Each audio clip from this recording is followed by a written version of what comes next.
by the fraction of an inch. Either team could have been in a commanding position in that game. I think the Panthers had the opportunity first, and then it looked like the Bruins were going to put it away and go up 4-2. And the puck clanks. I mean, it was like that. I don't know. You weren't a highlight degenerate, but one of the worst sounds in highlight was when you heard that clank of a guy that you needed to score a point, and the pelota would hit the metal up there on the lower part of the wall, and you thought, you complete piece of crap. How could you do that? How could you shank one? I mean, even cursing out Joey Cornbleed. Imagine that. Nice Jewish boy playing highlight against all of these guys, these animals from that grew up playing it their whole life. He's from like Brooklyn. yeah, the Basque region of Spain. This guy is like a Jewish kid. He grew up on a knish and a bagel and cream cheese. And then if he misplayed one, you were like, Jesus, Joey, what the hell is wrong with you? You're like that with Bobrovsky, though. I mean, he could be the second coming of Terry Sawchuk, and you wouldn't care. Not every goal is the goalie's fault. The time. Wake up with Defo, joined by Lubie. Welcome to the Defo Show. And a very pleasant good morning, everybody. Great to be with you on today's edition of the Defo Show. Jeff DeForest and one Mike Lubie Lubitz. And it's another one of those days, right? Tonight's the night. Going to be up late. I don't know how late you're going to have to stay up because these games are on at competing times. But if you're a South Florida sports fan, you have game 2 tonight of the series between the Knicks and the Heat. A lot of questions about that one, Lubie. And game 1 tonight between the Toronto Maple Leafs and the victorious Florida Panthers, who took out the Boston Bruins, and much to the delight, I would imagine, of virtually everybody in the tournament, but nobody who was betting. I mean, how could you possibly bet chalk if you're playing the NHL, Lubie? I mean, of all the leagues, of all the sports, whether you're betting horse racing or boxing or golf, how could you play the chalk in the NHL and live with yourself? How can you look yourself in the mirror and not just point in the mirror and say, you talking to me? All of a sudden, you're Travis Bickle, man. You're ready to shave your hair in a mohawk because what are you doing? You're out of your mind. You're betting the chalk in an NHL playoff series. So the Panthers upset the apple cart there, much to the delight of the rest of the league, and now take on the Toronto Maple Leafs, who had a real good season, Mike Lubie Lubitz. Have you been tracking the Maple Leafs at all? They were very good this year. They've been good every year, and they seem to control the Panthers down the stretch. So the Panthers needed to get a win. They faced the Maple Leafs and were not able to do it. The Panthers genuinely earned their way. They did not luck out against the Boston Bruins. If anything, they had to overcome a lot to beat the Boston Bruins, including the fact that they couldn't figure out who their goaltender should be until midway through the series. And even at that, tell me that you don't have an anxiety attack every time you see any kind of a shot, even a weak little dribbler rolling towards Sergei Bobrovsky.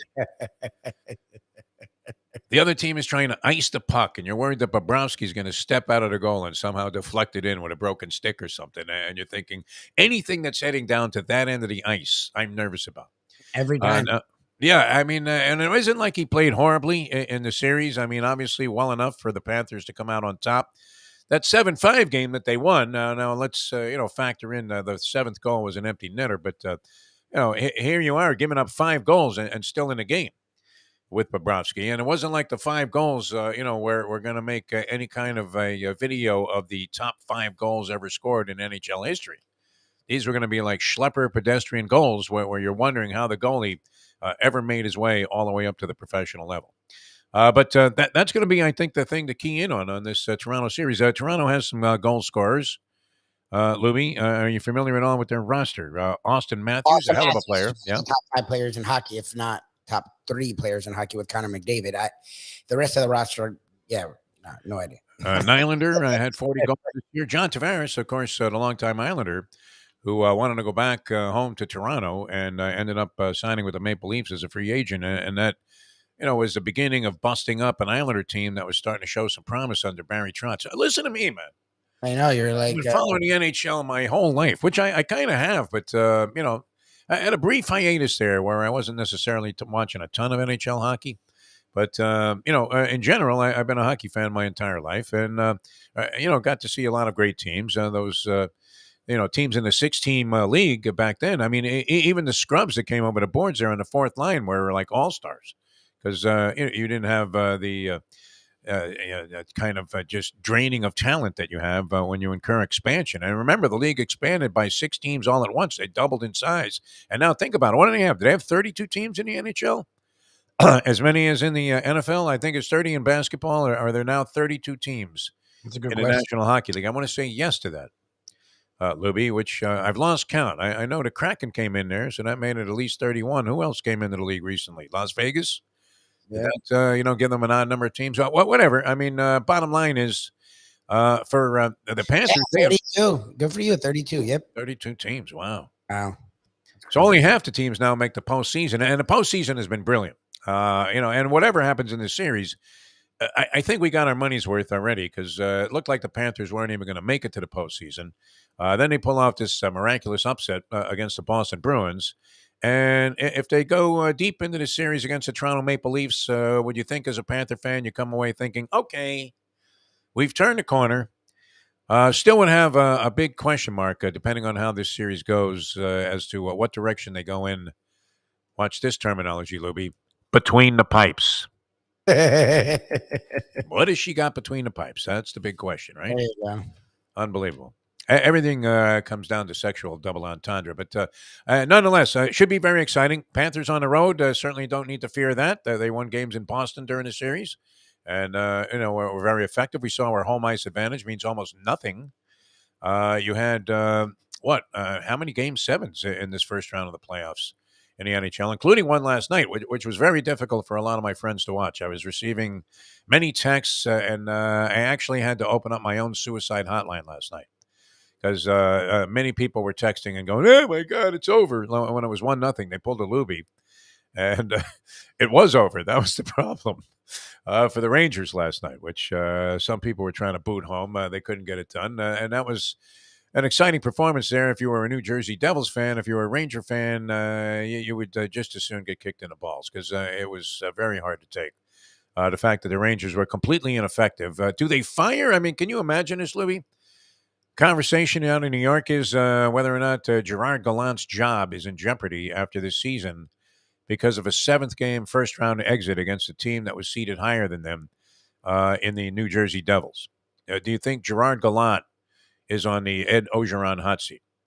Or should he be? I mean, it seems to me he's had a couple of pretty good years there with the New York Rangers, no? It's New York, so I don't know. Like in the past, they've had their loyalties to coaches, but they also have quick. He's not Emil Francis, in other words, is what you're saying. Yeah, they have Right, quick the cat. fuses. They want to win. Like if they're not winning, they're not happy. All right. I mean, look, it was sort of inexplicable how their offense disappeared at different times in the series. I mean, they scored 5 goals in the first 2 games, came back and then got blitzed. They were shut out a couple of times by Schmidt in the series, which led to the brilliant New York Post headline after the first shutout, Schmidt happens. And it certainly happened to the Rangers last night. So I'm flipping back and forth, Lubie. You were out, so you were not part of this. If you're a sports fan, this has been beyond euphoria, beyond utopia. Been just unbelievable. I mean, you can't go wrong. You don't have to switch back to CNN and, just kind of fuel your, desire to live by some Trump bashing going on. This, is sports fans' heaven right now. You had the Game 7, final one of the first round of the playoffs in the NHL, and 2 games in the NBA, including Boston and Philadelphia. And we mentioned this morning in our Defo on 5 Reasons Sports Network that you can catch anytime during the day. A little brief intro to the things that we talk about on the show here. And, wow, I mean, you would have given, 0.0 Butarski the chances of Philadelphia beating Boston on the road in the opening game of the series without Joel Embiid in the lineup. Because you're thinking if there's anybody, I mean, we were making a case for the Milwaukee Bucks without Antetokounmpo. You were trying to make a case, and they did win that game 2 against the Miami Heat, making you think, well, geez, they'll get Antetokounmpo back and they'll win this thing in 6, which was a common wisdom, even though here were the Heat winning that in 5 games against the Milwaukee Bucks, even when the big man came back. Yep. But you would say as instrumental and important as Antetokounmpo is to the Bucks or Jokic is to the Denver Nuggets, that Embiid is that and more with the Philadelphia 76ers, no? Yes, I mean, look, Harden is now playing like an all-star. Maxey has turned himself into an all-star caliber player. But until this season, it was Embiid and a bunch of Ant. Like the Bucks had 2 legitimate all-stars in Drew Holiday and Chris Middleton. Now the Sixers have put themselves in that discussion because Harden is doing whatever the hell he did last night. 45 points. He was brilliant. Averaging over 20 points a game. I mean, they have three, whatever you want to call it, a super team, whatever you want to call it. They have that. They have that. To me, they actually have. It's funny, as much as people love the Celtics, and I've questioned them all year because the 2 players they have that are good are the same dude, except for like 3 inches. Like Tatum and Brown are guards. Like they don't have like Robert. Everyone loves Robert Williams. He's like 6'11", 180 pounds. Like and he's legitimate big, and he's not uber athletic. Like he can dunk a basketball, but he's not. Joel Embiid should have a field day with a guy like Robert Williams, and Al Horford's in his 60s. So like to me, like looking at the Celtics when everyone was, I'm like, hope the Sixers do what I think they're going to do, and not what Defo thinks. Because if Defo's right, the Sixers are the better team. And you saw last night, without Embiid, they were there until the end. And at the end of the game, Harden, who's Mr. Crappy playoff player, rose. He was brilliant, yeah. Rose, whereas the Celtics fell totally apart at the end of that game. Hit that burial 3, which wasn't necessarily the final kiss of death for the Boston Celtics because it only put Houston up 2. And you were thinking, well, geez, what's the strategy here? I mean, you would want to take a shot with a little time remaining on the clock. You don't want to bleed it all the way down. I think they got the ball back with 25 seconds to go in a game. And at that point, the Sixers were down 1 after a couple of free throws by Jason Tatum. And so, you're thinking, what's the strategy? Do you just play for a final shot here, hope that you hit one and win the game, go running into the locker room? Or, you would normally want to hoist one up there with about 6 seconds to go. So there was a chance that if you got an offensive board, if the guy couldn't go right back up with it, he might be able to dish it out somewhere and you get a second chance at it. So Harden goes up with about 8 seconds to go in a game with a 3-pointer going against Horford, who, what is this new term, the drop back defense? What does that mean? Is that like the Red Sea? I don't know. Well, we have to ask because Scoops talked about it, and then I think Devin. Well, what drop back defense is under the same heading as token pressure, is it not? Yeah, I got you. They play the drop. Jersey Kyle pumping jumpers out of the corner there at the Y. Unbelievable. And you're playing 1-on-1 and you barely even you're not leaving the ground. You barely even hold a hand up, and not even in the guy's face. But this drop back defense is a recipe for disaster, is it not? Yeah, I don't understand it. What the hell? It means you're not guarding the guy. Drop back defense. They were giving these shots to Sabonis from the free throw line, and they kept referring to that. Wow, they're playing that drop back defense.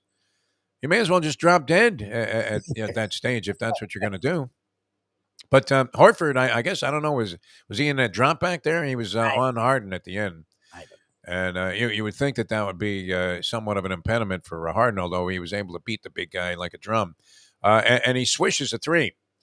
So, and then Boston comes down and blows the play at the other end of the court. And they then had to foul with like a couple of seconds to go in the ballgame. I think there were 4 seconds left. And Tatum fouls a guy as he's falling out of bounds trying to retrieve a ball to save a ball from going out, and sinks the 2 free throws, and that was it. Boston loses game 1. What the hell was going on out there, Lubie? I couldn't believe that the Sixers were in this game at all. I thought I would tune in and they would be down 20 by the time I got to the game in the third quarter. Look, the Celtics have done this all postseason. Like the Celtics should have swept the Hawks. It went 7. So what do you have? I mean, look, you have the Knicks down 1 to the Heat with a chance to go down 2 tonight. And you have what appear to be, very vulnerable, not overwhelmingly great teams if you're going to consider Boston the favorite over Philly. And they may well come back and win the series. It's very possible. But aren't you thinking that Embiid is not going to be out for a long period of time? That then he might even play game 2. And when is game 2? Is it right around the corner or is it a week from Sunday? No, I think game 2 is tomorrow. I mean, I'll look it because game 3 in this Knicks Heat series is Memorial Day. Have you seen that? The Sixers Celtics play game 2 tomorrow. Now, I don't know when they play game 3. Oh, yeah. They play game 3 Friday, so they get fucked. I'm gonna parlay the Heat in game 3 to Martin Truex in the Indy 500. so I can get action, a lot of action that same day. Unbelievable. All right, so that brings us. I mean, that was great last night. So a stunner in Boston as Philadelphia goes up 1-0 without Embiid in the lineup. Rangers go down, and then Denver knocked off the Phoenix Suns. That game looked like it was possibly going the Suns' way. Chris Paul got injured. I don't know if he came back. I kind of fell out after about maybe the early stages of the third quarter of that game. Devin Booker was having another big night. Durant was doing all right, but Paul had gone to the locker room. And Jokic, is it Jokic or Jokic? I mean, how are we going to pronounce this guy's name? I've heard of Jokic his whole career. Jokic? That's what I'm going to say. All Yeah. right. Anyway, Jokic, who doesn't look like he's moving. I mean, he looks like the proverbial definition of the big white stiff, does he not? He really does. It's so He doesn't look like he's doing anything. He looks so slow. And it doesn't look like he gets off the ground, not even a centimeter when he goes up. And yet there he is around the basket making all of these clutch plays all the time inside a sea of redwoods. Now, it's not like he's some shrimp, this guy. he's a He's big a dude. 7-footer, right? But, and he hits from the outside, but it looks like he's just lobbing a thing up there. Makes these brilliant passes, constantly. And, they were talking last night on the telecast about how the Phoenix Suns are more concerned about stopping Jokic's passing than his shooting because he sets up a lot of easy baskets. That was a big Kenny Smith thing last night when he did the whole thing where he runs to the screen. That's always great. And then I don't know. That adds to the drama of the analysis, does it not? When a guy has to run to a big screen. Yes, it really brings the levity to it. It makes it much more important when the guy has to jog. How nuts is that, man? I mean, what you have to do to stage these studio shows is incredible. He and Shaq will compete. Like Shaq will, whoever gets there first gets to do it. And Yeah. that was planned well. Oh, that's right. Yeah. Shaq had some device that screwed Kenny Smith's chair into a position where he couldn't get up. Yes. Last night. I don't know. Look, it's the most entertaining of those type of shows and has been for many years. There's no doubt about it. And even if Barkley is spewing out things that are absolutely ridiculous, it doesn't matter. He's in every commercial. Now he's on like with Oprah and Gail King, Barkley. Imagine this was a guy that was throwing like guys out of a glass window off the second story because the guy said something that he didn't necessarily find all that flattering. And now he's Mr. Everything. It's pretty incredible. It's kind of like Kendrick Perkins being the voice of the NBA now on ESPN. And you're thinking, wait a minute. I didn't know Kendrick Perkins to be, some Hubie Brown basketball intellectual. Did you? No. Not that I'm not saying that the guy's dumb or anything, but no, he's horrible. I don't feel bad. What the hell is he saying? Yeah. Nothing. He says nothing. Kendrick Perkins is horrendous. But that's a whole nother. ESPN's obsession with people that really have nothing to say is I love that Greenberg is now on everything. They just have Greenberg, who I've never heard someone say, you know what, I like Mike Greenberg. Greenberg is good at what he does, but what he does is not necessarily that appealing to anybody that really wants to, watch or, have an interest in sports. He was even on the draft coverage. I'm like, why is Mike Greenberg on the NFL draft? Boy, they had more notes than we have accumulated in our lifetime of doing shows, Louie. I didn't get it. Yeah, they had like pages and pages of material there. Well, will anybody remember any of that, though? I don't think so. All of that analysis that goes on draft day. I'm still baffled. I mean, what would possess you as a fan? How far gone would you have to be? Like if you were a Dolphin fan, which there were some. I mean, it wasn't a large contingent that you saw, maybe not as big as some of the other teams. But if you were a Dolphin fan, are you going to schlep to Kansas City? No. So that you can witness the Dolphins make their second-round pick? Like if it was in a cool city, like I know the professor took in the draft. Vegas, maybe, yeah. They were in Chicago. He hadn't been in Chicago yet. They were going for some reason, but they also stopped in Chicago. Okay, Chicago's a great city. Vegas. But Kansas, when they even start having it in just to have it in a city, why would I go to Kansas City for fucking Kansas City? There would be no reason that I could think of to go to Kansas City unless you were getting paid handsomely to do a job. Yeah, exactly. If it was like a remote. Yeah, exactly. If you wanted to pay me to go there. Yeah. What other you want me to go to Dollyland or something and do a show? I think that's Memphis. Ms. Parton, it's a pleasure to meet you. I was a big fan of your music. I loved you in 9 to 5. Otherwise, forget about it, man. It's a hellhole. It's a shithole. It's a timeshare in hell. Kansas City, Missouri. Although I was a fan of St. Louis at one time. My dad was from Missouri, believe it or not, and but he was from a small town called Marshall, Missouri. And one of my dreams at the time, I was a big Cardinal fan, and we went out there once in a while to visit, the family out there. And I remember going to a Cardinals game at Busch Stadium. I was like thrilled as a little kid. Mike Lubie Lubitz, and of course I was the only one interested, so I went to the game by myself. I think I was 8 years old. Took like a cab from Sedalia to St. Louis just so I could go to a ball game. That's how big of a fan we were. All right, what do you need in terms of analysis, Lubie? What do you want to attack first here? Panthers Toronto series. What's your thought on the series? I'm now feeling good about the Panthers, even though this was no slouch team here during the regular season. Let me see the record here. I wrote it down here somewhere. It was like 50. Where is it? 50 and something and something for the Toronto Maple Leafs. They were very good during the course of the year. They were 50, 21, and I guess 11 is the other number that would be there. 50, 21, and 11. Okay. They had look, to put it this way, they had 111 points. Like normally that would put them in the top 2 to 3. I think the Panthers had like 114 or 116 last year when they had this tremendous year. Right. They were just behind the ridiculous. All right. So a very good team. I would say this, that they got there with a certain serendipitous element of luck, Lubie. Not that luck plays a big role in the Stanley Cup playoffs, but it damn well does. Because, we see so many times.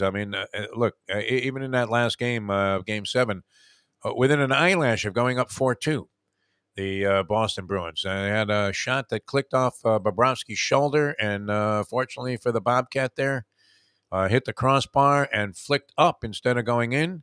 Yep. And went into the crowd harmlessly. And that was that. Otherwise, it's 4-2, and that game's pretty much over, no? At that stage. So, luck. Toronto got there. They got very lucky in a couple of games. I believe it was both games in Tampa that they were trailing and got a goal inside the final minute or so with an empty net to take it to overtime. And I think they won both games. They either won the one game in regulation late, but I believe both times that they were, about to lose. And it seemed certain that Tampa Bay was going to, take a big lead in the series. And Toronto came up with the wins, and then they did ultimately close them out with an impressive performance. Ilya Samsonov in the pipes going against Bobrovsky. What would you say if you were doing one of those who has the advantage columns there that are so popular during the football season? Who holds the edge? Our offensive line against their defensive line. What do you think? In this case, we might have... Is it possible we have the weakest goaltender of the 8 teams that are left? Goaltending situation. Oh, yeah. Two guys that you don't trust. 2 guys that are indicative of everything that South Florida is all about, and that is fraud. They represent South Florida well. Yes, right. They are indicative and, emblematic of everything that we stand for here in South Florida, which is a guy somehow that's pilfered a lot of the team's money, and Sergei Bobrovsky. Maybe deserved by what he had done. The players are essentially getting paid by what they did in the past. And nobody will ever give this guy this kind of money again, right? Only Dale Talent, as he looks at the situation, says, geez, the one thing that's really fucked up about that team is the thing I left them stuck with. The blind leading the blind, literally, in this case. Not having the edge in goaltending, I would think right away, is that a big strike one against the Florida Panthers in this series? Home ice advantage, not so much, but, the Maple Leafs, are they the longest franchise without a championship? Longest running franchise without a championship in all of pro sports? The Toronto Maple Leafs? Is that possible? Pro sports? Because that's the thing. There's a bunch of baseball teams that haven't won ever, but I don't know if they were around as long as the Maple. Like the Mariners have never Maple won. Leafs go back to the origins of the league. Well, but they won in the 50s, but they haven't won since the 50s. And I don't know if there's I'm trying to think of baseball teams that haven't won that are old. When was Toe Blake their coach?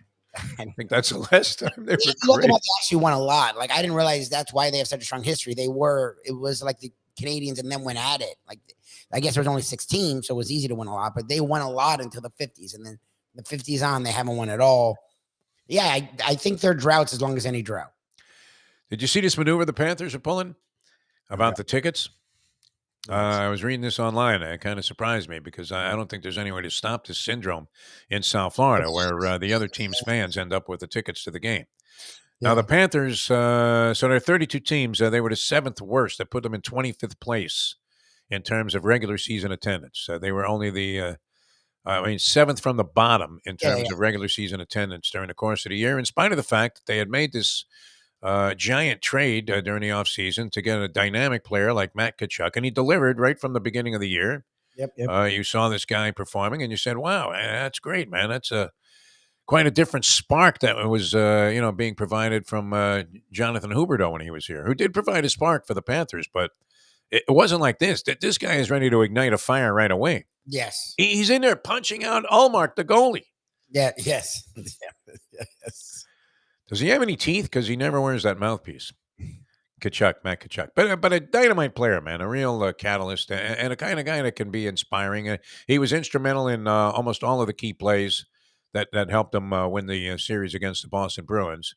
So that's a tremendous asset for the Florida Panthers to have. But it's not like Toronto doesn't have their share of scores. I mean, they have like three guys that you have to concern yourself with, right?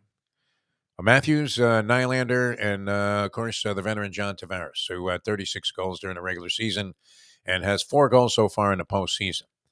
All right, so the Panthers, though, in an effort to maximize their chances, supposedly, of holding some kind of home ice edge when the games are here, games 3 and 4 at least, are not allowing anyone that is not a U.S. citizen to buy tickets to the game through the Panthers. Oh my God. Now, how stupid is that? Seriously, I mean, most people, the game is sold out. Scalpers have all the tickets or whatever, and almost everybody's buying tickets on the secondary market these days, are they not? I mean, do you even think about calling the box office? Your first move is to look at StubHub, is it not? Yes. Tickets available for as low as you see that whenever you look up a game on the schedule. Seats. One of these. There's a bunch of them now. A bunch of the seat outlets or whatever. Yeah. Yeah, I mean, and you don't even think about going through the box office, do you? Because you're hoping to pay less than face value, and if it's a big game or something that's going to be with a high ticket demand, you know you're going to have to pay something extra for it. So you're trying to find the lowest possible price because the tickets routinely would be sold out. So how is that stopping the Maple Leaf fans, which have almost routinely, of all the teams that draw from out of town, the Rangers to, I mean, maybe a slightly lesser extent, the Bruins and the Maple Leafs, though, I think have always been the biggest out of town team draw at the Panthers' home ice. Would you agree with that? Is that a true statement? Mike Lubie Lewis. I mean, the New York / New Jersey teams like the Islanders, Jersey and the Islanders don't draw like the Rangers do here, or the Bruins, but Toronto, I think, brings the most people, no? I was going to say the Maple Leafs seem to do well down here. I don't know if we get a lot of the snowbirds from that area during this time of year. So well, they can't get tickets to their home arena. I mean, you literally have to be like a fourth generation away from the death of the season ticket holder to possibly even get a sniff at being in a lottery to buy like one seat. I mean, they sell out every game, and have for a long, long time. Toronto. So as I recall, the times I attended games against the Maple Leafs, they had the most fans here that had infiltrated the what is now the Florida Live Arena. So I mean, by saying you have to be a U.S. citizen, is that even legal? What are we talking about here? Are we talking about making America great again? I mean, what's going on? Is that a Vinny Viola thing? It's a little weird. Yeah, I mean, I don't know what it is. I don't know if it's. But how is that going to help them keep these fans out of the arena if that's what their object is? If this is what they're trying to accomplish was to have more of a home ice advantage. How can you just say, hey, we're not leaving the ticket market open to anybody, right? If you're from Tunisia, you can't go to this hockey game. The Panthers are always fucking around. Like, just win games, goddammit. If you win games, people will come to your games. Like the stuff when they stopped giving the tickets to the media, and then it went from looking like they had people in their stadium to now it was fucking empty. Like, they're always futzing. Like, you want real fan support, go win games. South Florida will represent you very well. It'll be fine. Like, just win the goddamn games. Like, stop winning this and that. And no, I was going to say, I think, at this point, the South Florida awaken to what's going on in the postseason. Yeah, it's the second round, and you're playing a well-known franchise that is a Canadian-rooted team. Yes, there will be plenty of South Florida fans there. Like, I don't know. You would think that this flooding in Hollywood was followed by famine, the way people react to things around here. It's like nothing stimulates people here in South Florida. It's incredible.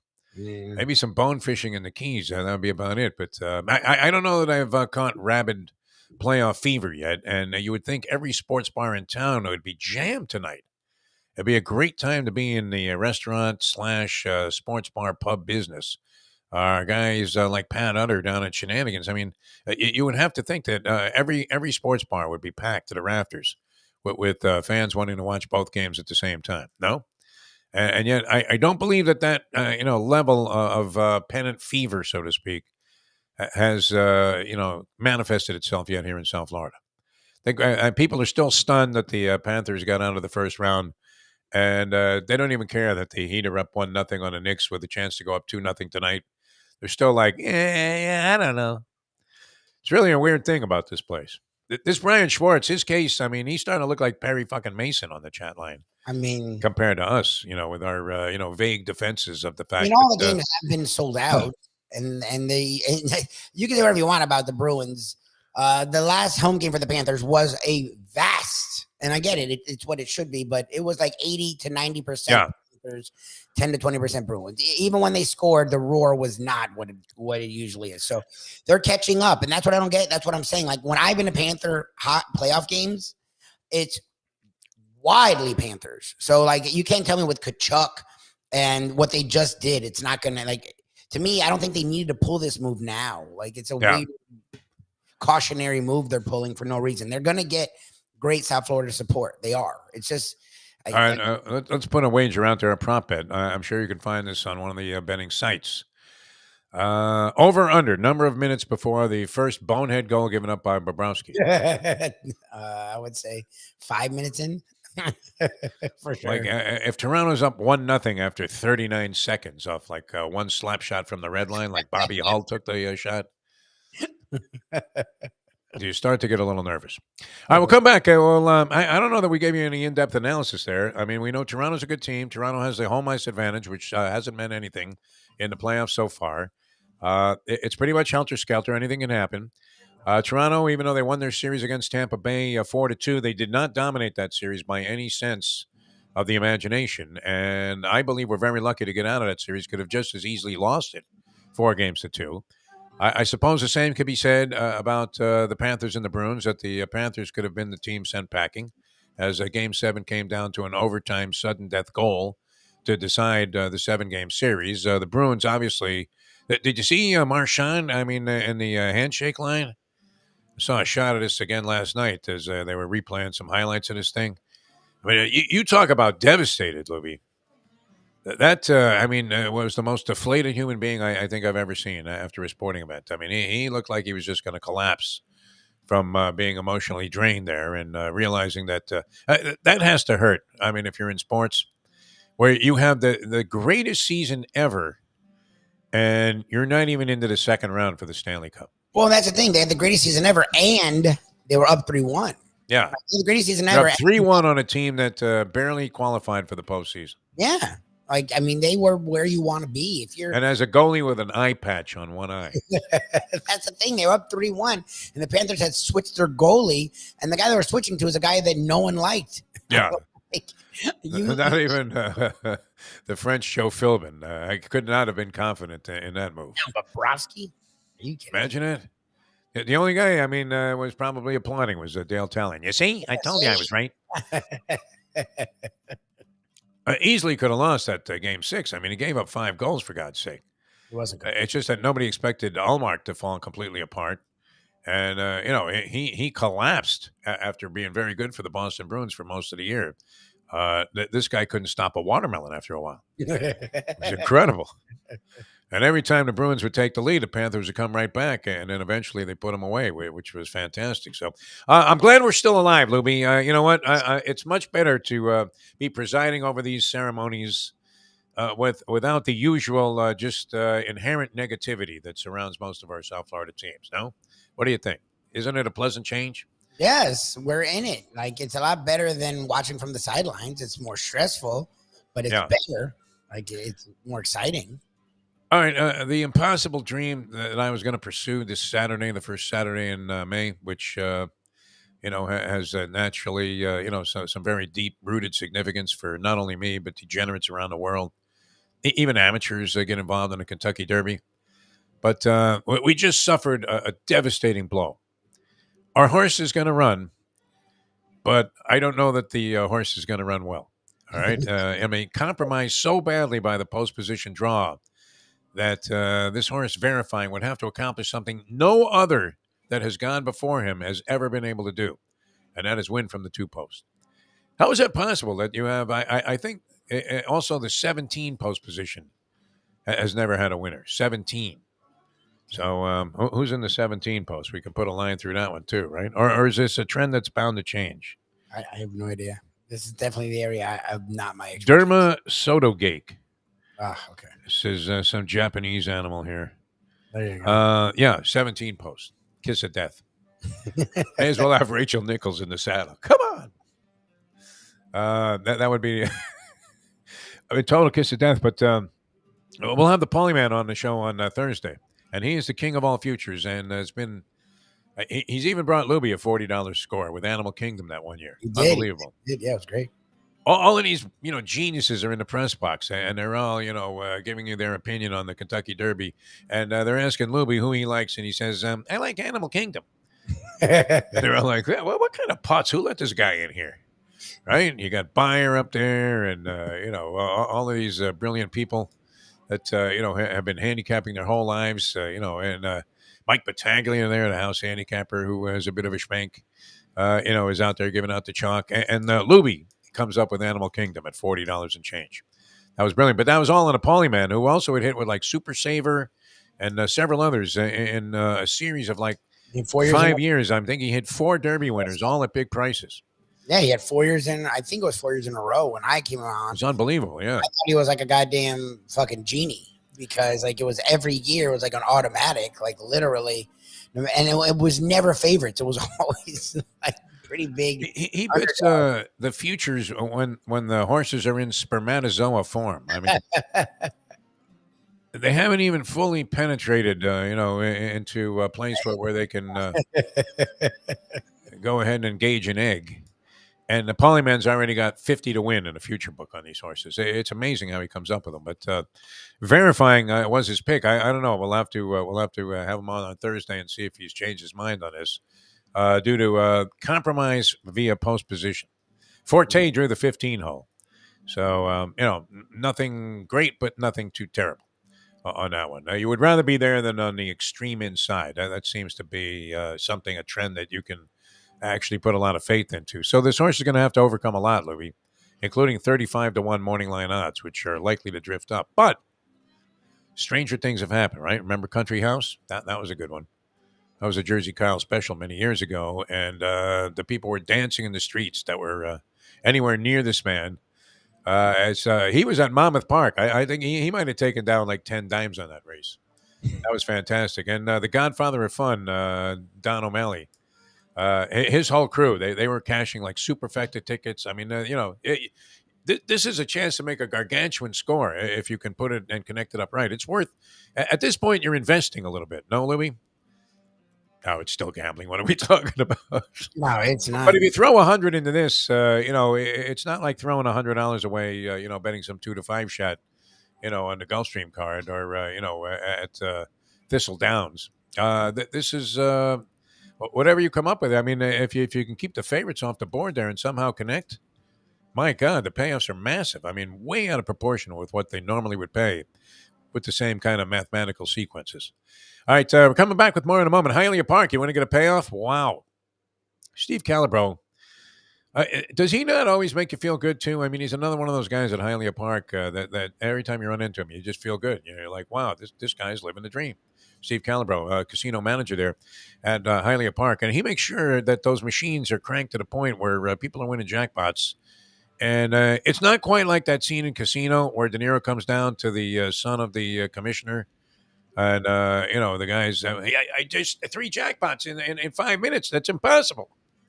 It's not that way at Hialeah Park. It is possible because we've seen it happen. It's unbelievable the way they have these machines wired up so that you're in there with a giant chance to win, and also be able to get some value for your entertainment dollar. I mean, there's nothing worse going into a place getting clobbered right away, and then you look around, the rest of the room is dead.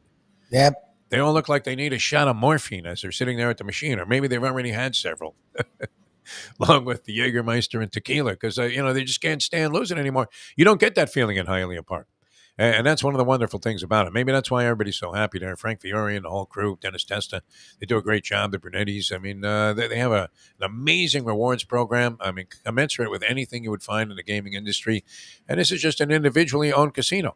Fantastic place, beautiful Hialeah Park. The grounds are still as impeccable as ever. Just absolutely a journey into like a whole new world. It really is fantastic. You just want to breathe it in and retain the vision of how beautiful it is at Hialeah Park. And in the casino and the Champion Simulcasting Room, ideal for the Derby if you're going to be plunging, and the Kentucky Oaks the day before. You can get those individual booths or be partnering with people in the other part of the Champion Simulcasting Room. Go outside, a veranda bar there. You got the Brass Rail Bar. You got drinks, and they're on the cheap. They don't gouge your eyeballs out there. Not like you're paying, well, I'll have the, what is that Chardonnay? And they pour it out of a carton and it's like 14 a glass. It's not like that at Hialeah Park, man. They want you to have a good time. And wonderful people there, and the vibe is fantastic. You'll love it. Open till 3 a.m. on the weeknights and 5 a.m. on the week ends. It's beautiful Hialeah Park. All right, coming back with more. We'll take up until 9 o'clock here on the program. It's going to be a lot of fun being with you. So stick with us here on the Defo Show. Jeff DeForest, Mike Lubie Lubitz. What will draw more of your attention? I guess you're more of a basketball fan than a hockey fan. Do these games tip off simultaneously? They're a half an hour apart. It's annoying. I will watch the Heat. I'll be at trivia, so I'll be lucky that both will be on TV, I presume. I may have to go to a sports bar tonight. Yeah, both will be on TV. I may have to go Jim Sarney and just go to a sports bar that has like multiple television sets because, I'd like to keep an eye on both games. Yeah. I have the perfect solution. Okay, I've come up with it. Tipperary Pub, man. There you go. In Deerfield Beach. They got live music tonight, and they would have the games on, and it's $2 a taco or something like that. There you go. $2.50, something along those lines, and they're pretty good. Even Mayo, he only made slight face when he had it. Exactly. I think he had a couple of cocktails though first, which might be influential in his. I didn't realize this. Sonny told me this. We're not supposed to pass it along to Mike Mayo. That it is National Hamburger Month. He's already a day behind. Yes. But remember what he did with the sandwiches, right? When he ate like 50 sandwiches in a month. Yes, that was last year. That was insane. Wouldn't that be a good campaign for him to get on? Yes. Where we tried a different burger every day? I just want him to die. That's the only problem. Is he already eats like ass. Red meat's not great for you when you're in your mid-50s. With a giant bun, especially, yeah. Yeah, it's not great. I don't know. Do we encourage him? I don't want to, be responsible for anything negative. I would do, and he would eat like a quarter, put in the fridge. That's fine. Mayo doesn't do that. Mayo finishes everything. And burgers. Yeah. I mean, but it is funny when we go to these lunches on the Mike Mayo Lunchbox Show, and his plate really does look like the child's plate that you tried to feed. Here, try this, little Johnny. You like broccoli? And the kid just looks at you and wants to spit not only the broccoli in your face, but everything else that he's consumed so far. And it's all sitting there on the plate, like very partially eaten. We'll see. Anyway, maybe we can talk him into a campaign. What do you think, Louie? I'm not against it. Mike Mayo's Cheeseburger in Paradise campaign. I'm just a little scared. Seems to catch fire with the people, though. I mean, we need some inspiration going on that show, no? Where the people, are looking forward to, okay, what's he going to do today? I just don't want. If he could just do a quarter of each burger, that'd be fine with me because it's worth doing. He doesn't do that. Like, yes, you're right. When we have these dishes and there's like 30, he'll have a little bit. If it's a sandwich, he eats the sandwich. He hammers it. Yeah. That's how every day for him to be eating a half a pound burger because that's what he's going to do. He's going to go get the biggest burgers and I'm not sure how I feel about those crazy burgers that have like 11 different things on them. Yeah, I don't need them. I'm ketchup, pickles, and grilled onions, man. That's it. That's all I want on a cheeseburger. Rare and, toast a bun. And that's it. I mean, all of this other stuff where they're putting liverwurst on there and peanut butter and jelly. Yeah. That ain't me. Do a lot. They do a great job with that in certain places, right? I mean, I guess it looks like a novelty. Then you realize, what the hell was I thinking? Pretty much. What was I thinking? This struck me yesterday. I was thinking about, on the Walk of Life, I perused through my past there, right? You go through the entire film, and I came to the conclusion that, in almost 99% of the incidents that I remember in my lifetime, what the hell was I thinking at the time? Like betting, Philadelphia on the money line last night. What the hell are you thinking? And then you win. Yeah, Incredible. and you win. The Suns, are they dead against the Denver Nuggets, down 2-0 after losing the first two on the road? Well, they were on the road. That's their only saving grace, that they'll be going back home. I mean, it's what the Warriors did. I guess Chris Paul, how instrumental will he be if he is unable to come back? Huh? For a guy that doesn't score as much anymore, he still is the metronome. Like he's deadly when he gets inside the free throw line, takes that little 13-footer. Yeah, the old Oscar Robertson special, and he never misses. It's great. The Denver Nuggets pulled away at the end of the game. That game was going, it seemed to be Phoenix's way early on, but we know that in the NBA, a 20-point lead in the fourth quarter is not necessarily a safe lead anymore, and that oftentimes whatever seems like the most impossible situation actually comes to fruition and manifests itself out there on the court, including, without Embiid, Philadelphia beating the Boston Celtics in Game 1 last night. Leslie Visser is not happy right now. All Bostonians, I mean, they're ready to, just go ahead and, denounce Paul Revere and say, you know what, you were late to the party, Paulie man. Otherwise, we would have had this thing handled a long time ago. All right, we're coming back with more in a moment. Now that. The time. It's 7:50. Ponies in Style at Champions, the outstanding simulcasting room at beautiful Hialeah Park. Yes, the grand old lady of thoroughbred racing has never been more vibrant, and you can wager on the races from the top tracks around the country while enjoying a cocktail at the Brass Rail Bar or any of the fine food served throughout the facility. If poker is your game, you're covered in style, and you can play all your favorite Vegas-style games, including blackjack, craps, and roulette, in Hialeah Park's sizzling hot casino. Get a player's card when you walk through the door for all kinds of generous amenities, including our favorite, free play, when you come out to the ultimate casino and entertainment destination, Hialeah Park. These days, we're all looking for comfort anywhere we can find it. Thank goodness for Landlubbers Raw Bar and Grill in Plantation, because they are making sure you are as comfortable as possible. First of all, they're not only open for delivery and pickup. All you have to do is go to landlubbersbarandgrill.com for both pickup and free delivery. You're going to have the best wings in the world. You're going to have a great burger. You're going to have their amazing soups. Again, Landlubbers, Raw Bar, and Grill. It's nice and easy. Just go to landlubbersbarandgrill.com for both your pickup and free delivery. Thank goodness for Landlubbers for making you always feel right at home. Are you looking to buy your first home? Have you been turned down for a loan? Do you need to refinance or get money out of your home? Call Michael Kodsey, CEO of Choice Mortgage. He's been helping the South Florida community get mortgages for 30 years. Hi, this is Michael Kodsey, CEO of Choice Mortgage. We have the most competitive fixed rates in the market. Call me 24/7, 561-441-2730. And remember, I don't just work banking hours. Make the right choice for your home. Call Choice Mortgage today. Either right-handed or left-handed, get down in there, shirk off the defender. The only way to get your morning started is with Defo, joined by Lubie, right here on the Defo Show. I think it's great. It's very encouraging. People always talk about, hey, when are you going to retire? And then you see Hubie Brown on TV, and you're thinking, when is he going to expire? Never mind retire. He's in his mid-80s, I think. And mid-80s, still going strong, man. Still spewing those stats out there. Just absolutely fantastic. And now I have a tendency to really root for the older guys, Lubie. Yeah. Because, you hear that. I've been hearing that since I was like 50. Geez, you know what? You need a younger guy out there to communicate with those young people that are listening to sports. And that may well be true. I'm not sure. Is it, Louis?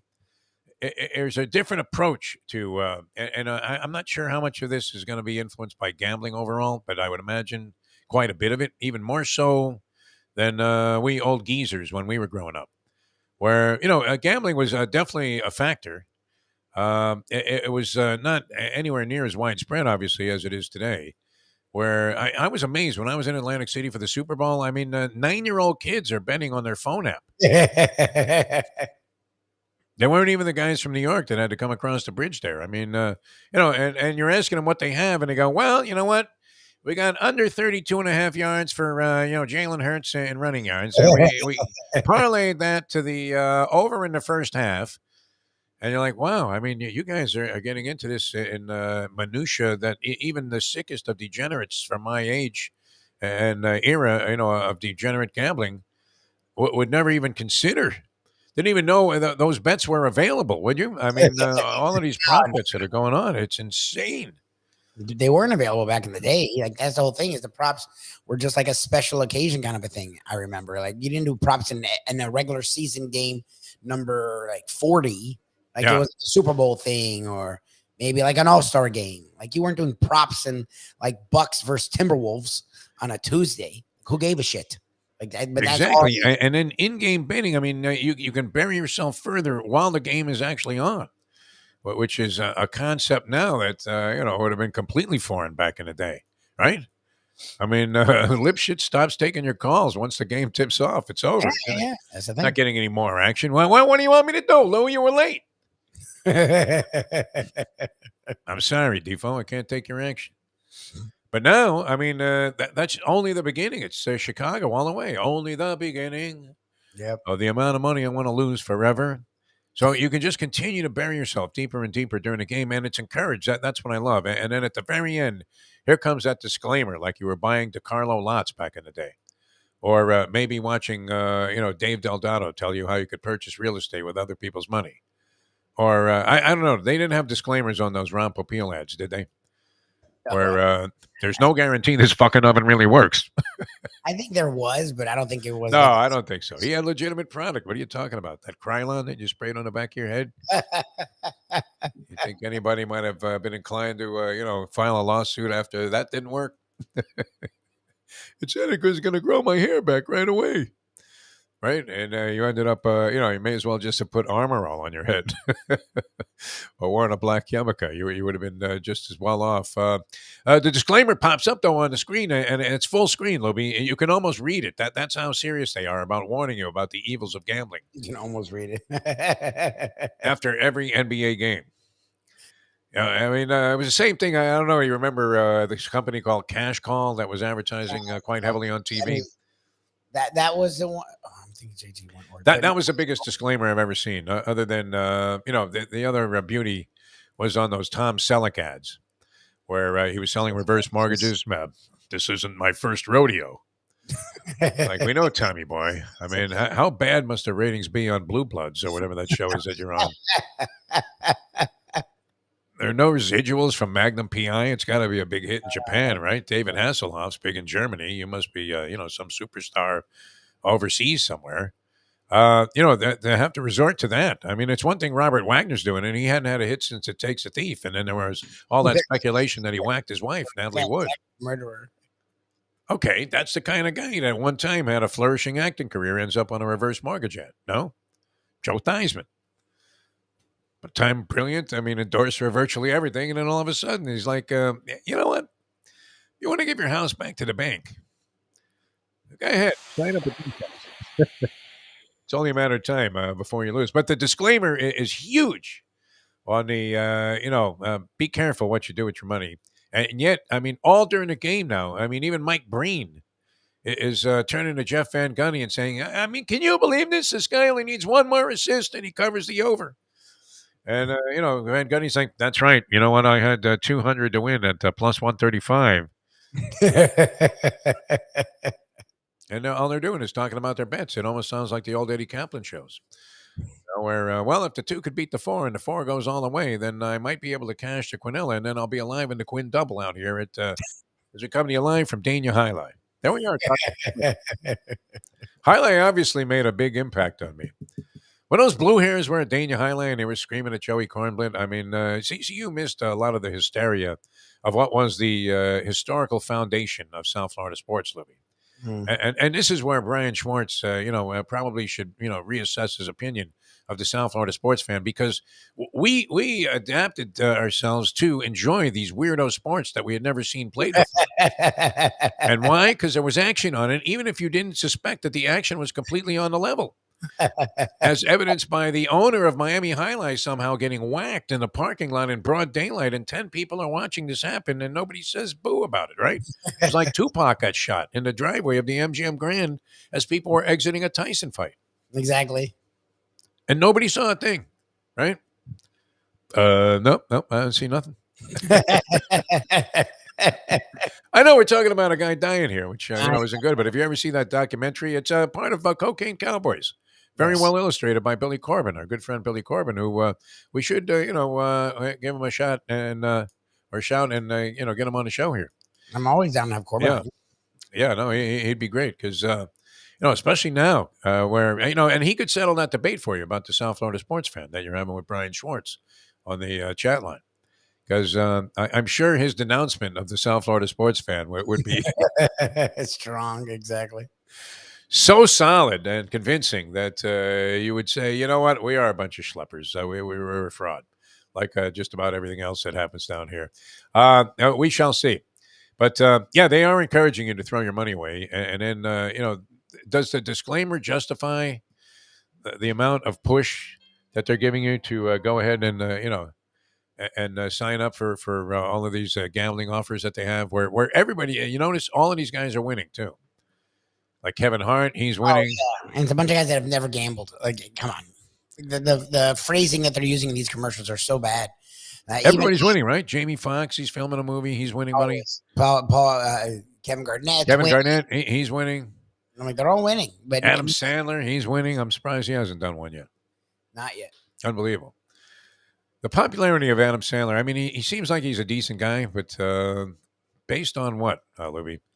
Yeah. Did you see? I mean, this guy was mobbed as he showed up at that Gervonta Davis fight against Ryan Garcia. Garcia fires his trainer after the fight here, Joe Goosen, one of my favorite trainers in boxing. Guy couldn't be any better in the corner. I mean, just absolutely fantastic advice, always. And he loses and he fires the trainer. That's the second time he's done that after a fight, where he got knocked down in his previous fight, fires his trainer. This time he loses, fires his trainer. But when do you believe that you are the problem? It's like he's firing trainers like he's a tennis player. Yeah, well, he's firing it like it's the hitting coach. Yeah, because it's the hitting coach. Yeah, the batting coach. The Marlins are fucking hitting 200. Yeah, it's the hitting coach. First guy to go. Yeah, the hitting coach. Roger Davis, if not the best pound per pound, like considered top 3 or 4 right now in the boxing. Very, very good. I mean, yeah, he's undefeated. He really hasn't been overwhelmingly challenged in any of his fights. He's taken on some credible guys, and as Ryan Garcia, came in there and had built a big fat reputation by knocking guys out. It didn't look like he was even in Davis's league. I mean, I watched the fight now a couple of times. He barely landed anything of any significance in the fight. And Davis, who's very conservative, he doesn't throw a lot of punches, but is like a Mayweather type, extremely accurate puncher. With more power than Floyd had, though, at a higher weight level. And then, Floyd went on and, fought at higher weights and virtually had no knockout power whatsoever. I mean, he couldn't break an egg, but, he just was a very accurate puncher. Davis, among the best in the game. So that's what I'm saying. Like Ryan Garcia, who people like you have heard of, but most of us haven't heard of. You're going against Davis and you lose. Is it really the trainer's fault? Like, come on. Well, you just hired Goosen. Goosen has been, an extremely, a successful trainer for like 40, 50 years. I mean, he seems to really know his stuff. He's developed a lot of great California fighters, and of course, was famously known for when he was in the corner of Chico Corrales, right, in that Jose Luis Castillo fight, where Corrales was getting the shit beat out of him, and he comes back to the corner. I mean, his eyes are closed. He'd just been knocked down twice by devastating blows. And Goosen says to him, "You better fucking do something about this right now." And sure enough, he fucking knocks the guy out. It was unbelievable. But, having seen Goosen work with different guys, I can't imagine. I mean, he's up there with anybody in terms of. I know who he is. If I know a boxing trainer, I mean, that tells you something. Like the guy's a legend. It's not his fault. Yeah, I mean, and great with these California fighters. He really knows their game. So, yeah, pretty weak, I thought. Although Garcia was a very gracious loser, and is not necessarily finished because it was a struggle for him. Very clever piece of gamesmanship with Gervonta Davis. I don't know that he needed to do this, but he had some strict weight clauses that were not advantageous to Garcia, who looks like, I mean, he's going to move up to a higher weight division, 140. And they made him get down to 136 for the fight, and then they had a rehydration clause, which that sounds like something Vince McMahon would have in a contract.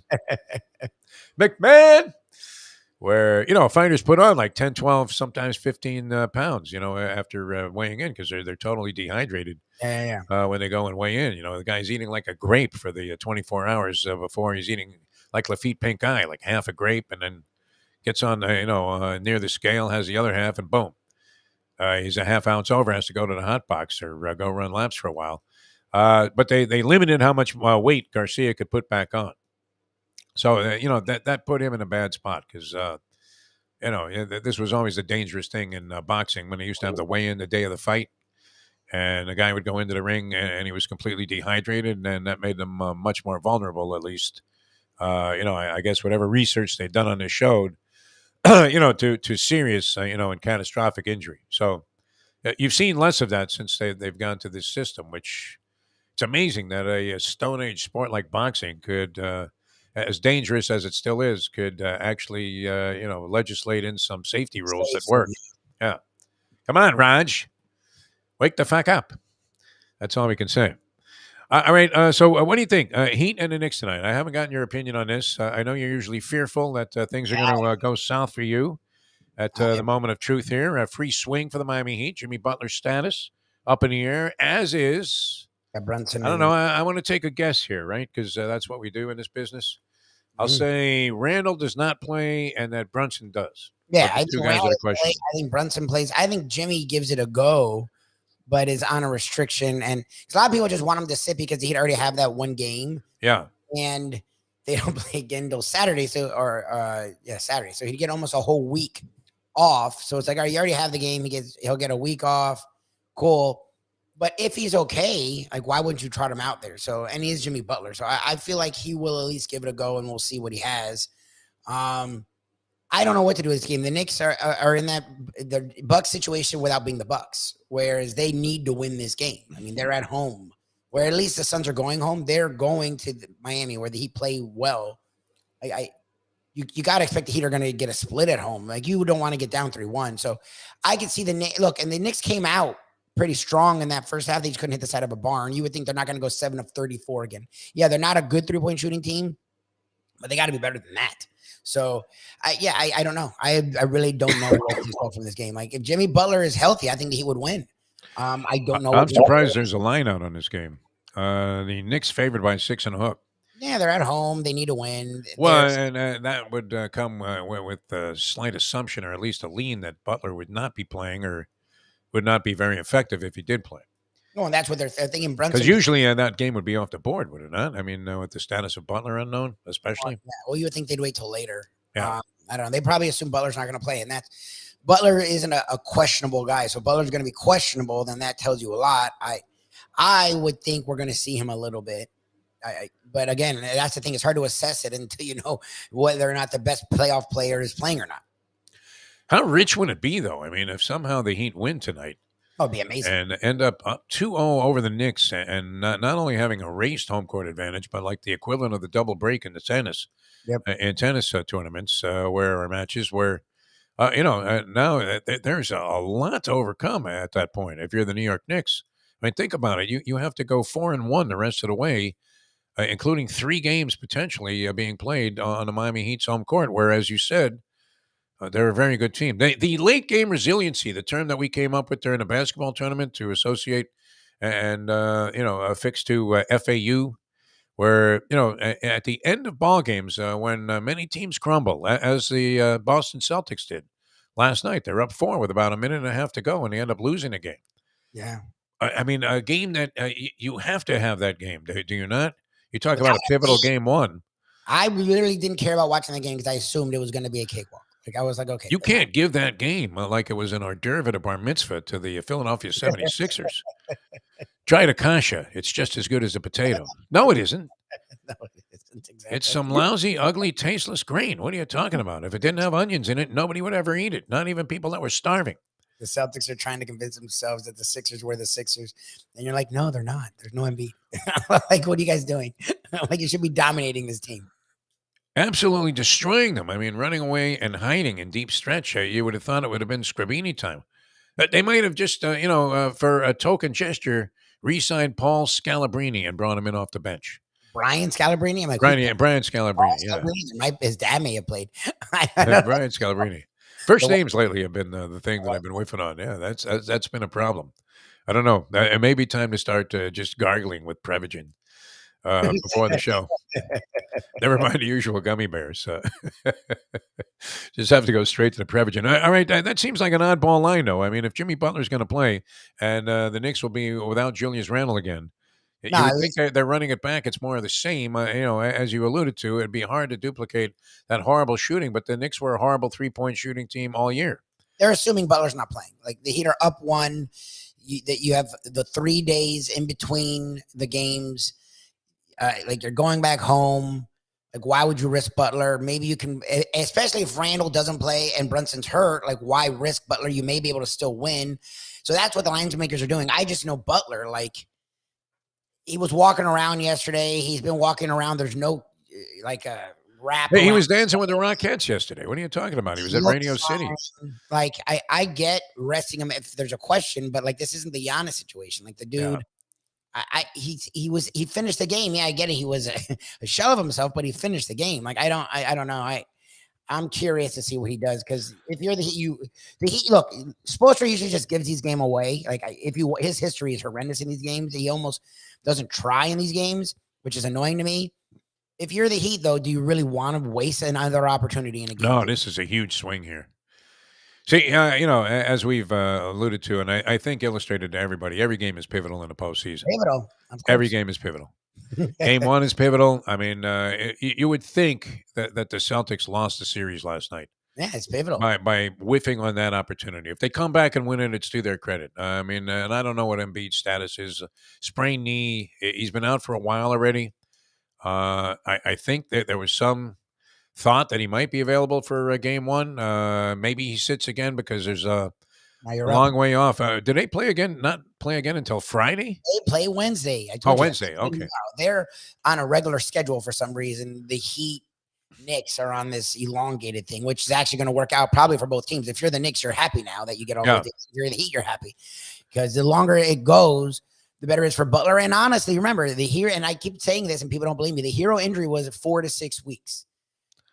And that would seem like a long time, but this isn't the NFL playoffs. Yeah. Each round takes 2 weeks.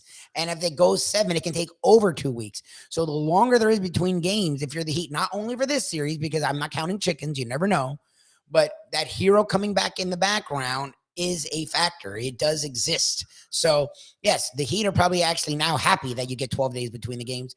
The Sixers are sort of getting fucked. Like, if you want Embiid to get much games. Look, I guess that's what a lot of people were saying, was last night gave themselves some room to work. They now can sit Embiid knowing he's hurt and be okay, because you'll get 3 days off, 4 days, I guess, if he sits this next game. Yeah, so I mean, that's all part of the strategy. Another reason why, I mean, we've said this many, many times, you always want to make the postseason and give yourself a chance. Yeah, you never know. Guys get hurt, and in this day and age, guys get every series. Look at the way it's shaken out. I mean, there's not a clear path, but a reasonably open path to make it all the way to the NBA Finals. And we don't know how these Western teams necessarily stack up. I mean, they play each other during the regular season, but it's hard to gauge the play in the Western Conference playoffs so far versus what we've seen from the East. Maybe because we're more invested with the Miami Heat. Will you have anything left after watching these 2 games to actually watch the follow-up games, including what I've been looking forward to, which is Warriors-Lakers. Game 1 of that series is tonight, with the Lakers on the road against Golden State. Lakers having triumphed in their series over Memphis, and it was fairly convincing. I know Jean Morant was compromised with the hand injury, but nonetheless, the Lakers, when they had to, after getting blown off the court in game number 5, came back in game 6 and won by 40 points. So, I mean, they're going to be a formidable opponent there for the Warriors. Two different styles of teams also. Steph Curry with a game for the ages, though. Was that really the most points ever in a game 7? Yeah. By an NBA player? That's true. Yeah. 50 points. Most ever by anybody in a game 7 of a series. Steph Curry, who was magnificent. While I don't know if Klay Thompson got it together in the second half, but he was abysmal in the first half. He was like 1 for 10. And, was missing everything. Not by much, but it wasn't like he was throwing stone bricks up there. But, he certainly was off from his usual shooting touch. I don't know. I mean, who do you favor in that series, Libby? Most people would say the Warriors. I've been touting the Lakers and telling you not to sleep on them all season long. They get LeBron and Anthony Davis cranked up. D'Angelo Russell has added a lot. And who's the Japanese guy? Hiroshima? Rui Hachimura. And it's Reeves has been, a big surprise. Schroeder has done all right. Coming off the bench. They don't have a ton of depth, but nonetheless, more so than they had in terms of key bodies that they can bring in. They're better equipped than they were earlier in the season when they started out 2-10. And then let's face it. I mean, there were long periods of time where they either had, Davis or LeBron and or both out of the lineup. Yeah. So they rounded into form towards the end of the regular season. Can they beat the Warriors in this series? Mike Lubie, what's your prediction? I mean, can they? Yeah. I mean, LeBron, you have two of the guys that when they're healthy and they're putting maximum effort in are as good as anyone in the NBA. So, yes, can they? Yeah. I would go Warriors. I mean, the Warriors are rounding into form at the right time. And they now, because the Lakers are the 7th seed, they now have home court, which is the one thing that was their issue was being the road team. They now have home court. So I think the Warriors win. It should be a long series, and it should be a really fun series because it's two different styles of basketball. Like the Lakers are sort of old school in a sense where you have the big who, as much as Anthony Davis can play on the perimeter, he does go inside. You have LeBron who, again, as much as he can play on the perimeter, does go inside. And then you have the Warriors who live on the perimeter while still trying to attack inside. It's two sort of different themes, and I'm curious how they go at it. The Lakers have strong advantage, and Anthony Davis really has no one that can guard him on the Warriors, but vice versa. Like where the Lakers going to sick on Klay Thompson and Steph Curry. So I think it should be a really fun series. I just think in the end, the Warriors will outlast them. The Warriors are finding their footing at the worst time for the Western Conference. Very curious to see that one. I mean, if you're not exhausted from watching it's going to be the Heat, in their game against the Knicks, and then, of course, the Panthers and the Toronto Maple Leafs. Very interesting to see where South Florida stands after tonight. So a lot to look forward to. In the Warriors game, they're 4.5 point favorites over the Lakers. I took an over-under prop bet. 6.5. I took the under 6.5. The number of times that Anthony Davis will hit the deck before he actually has to leave a game for an extended period of time. This guy's always on the ground, man. I mean, more so than Mayhem in those commercials. The Allstate. Always on the ground. Wow. I mean, and he goes down hard too. I mean, this is like one of those Tyson knockouts when you see the classic Tyson knockout reel, and when he knocked out those first 20 cab drivers that he fought, unbelievable. I mean, hits the deck hard, big guy. I mean, these are awkward landings, and he's always dusting himself off. So 6.5. What do you think? Can he go down 6.5 times before he actually leaves the game? Oh no, because that's the thing is by the third one he'll be out. He's not. Yeah. Like when he goes down, he always comes up grabbing something every time. Like people are literally like, dude, you didn't even fall on that part of your body. Like, why are you grabbing your left wrist? You fell on your ass. But like, he's Anthony Davis. Like, that's my problem is he would fall that many times if he was more of a trooper. By the second or third fall, he's hurt something. 100%. All right. So you're saying I have a pretty good bet there. Yeah. I was It was available on FanDuel and DraftKings. Am I just an old fart, basketball purist that I'm happy we don't have to deal with Dylan Brooks anymore? Oh, good. And it seems like the Grizzlies supposedly aren't happy with him either. They're talking about I mean, enough of this guy, right? I mean, well, what is it about that sort of player that just makes you feel like puking every time you see him? Well, look, and I hated Rodman too. I hate the guy that makes the career out of being Being an asshole, yeah. But again, I guess now there's really not room for that. But there used to be room. Every team had that, whether it was hockey or basketball. The It's enforcer. like a villain in wrestling. You need that guy. Yes. Maybe. I don't know. I don't know. I never liked that person, but usually they stick around as long as they're worth it actually on the court. As much as you're an antagonist, like they still have to have some value on the court. In this day and age, they have to have a lot because no teams really have the antagonist. So Dylan Brooks worked for a while because he was pretty good. He's not as good as he's made himself out to be. That's the problem. Is he was like a guy that when Ja was out would step up, but he's not an all-star. And running out on the media availabilities there. I mean, just go ahead. You would think he would want to answer questions because he was kind of enhancing his image as a bad guy. And, there aren't people that embrace that. Look, the whole MAGA movement. Pat Beverly hasn't been a viable NBA player in like a decade. People love Rodman. I mean, you see it. Whenever he goes anywhere, he's mobbed. You're the shit talker guy. People will find you, whether they hate you or love you. They will find you. Like, that's what was weird about Brooks. He talked all that shit. He's not as good as the shit he talked. And then when it went south, instead of doubling down like most heels do, he ran and hid. I was like, okay, then we can't even respect you there. You're going to talk shit and then not even stand up after? Get the fuck out of here. All right. Speaking of getting out of here, we're going to get out of here for a little while. Later on, Dave Barry's going to join us on our Believe podcast. Yes. That's After Hours with Defo and Lubie. So that'll be posted later on the day. He has a new book out. And he's on a tour, and of course, longtime writer for the. Does he still work at the Miami Herald? Is that possible? I think finally, funny, he became this national sensation. He had the TV show. He was huge, and he still was doing stuff with the Herald for years. I think finally, a few years ago, he stopped. Oh yeah, he finally parted ways there. Yeah, well, I mean, there's only so much like you can do. And well, what are you going to do? Yeah, no, he certainly wouldn't need the money. He's had any number of best-selling books, so we're looking forward to that. Always good. Local comedic hero. And literary giant Dave Barry has had any number of. He's been like a best-selling author for a long period of time. Very funny guy, though. I mean, imagine if we had more time. It's usually one of those 7-minute jobs. Libby, is that the case today?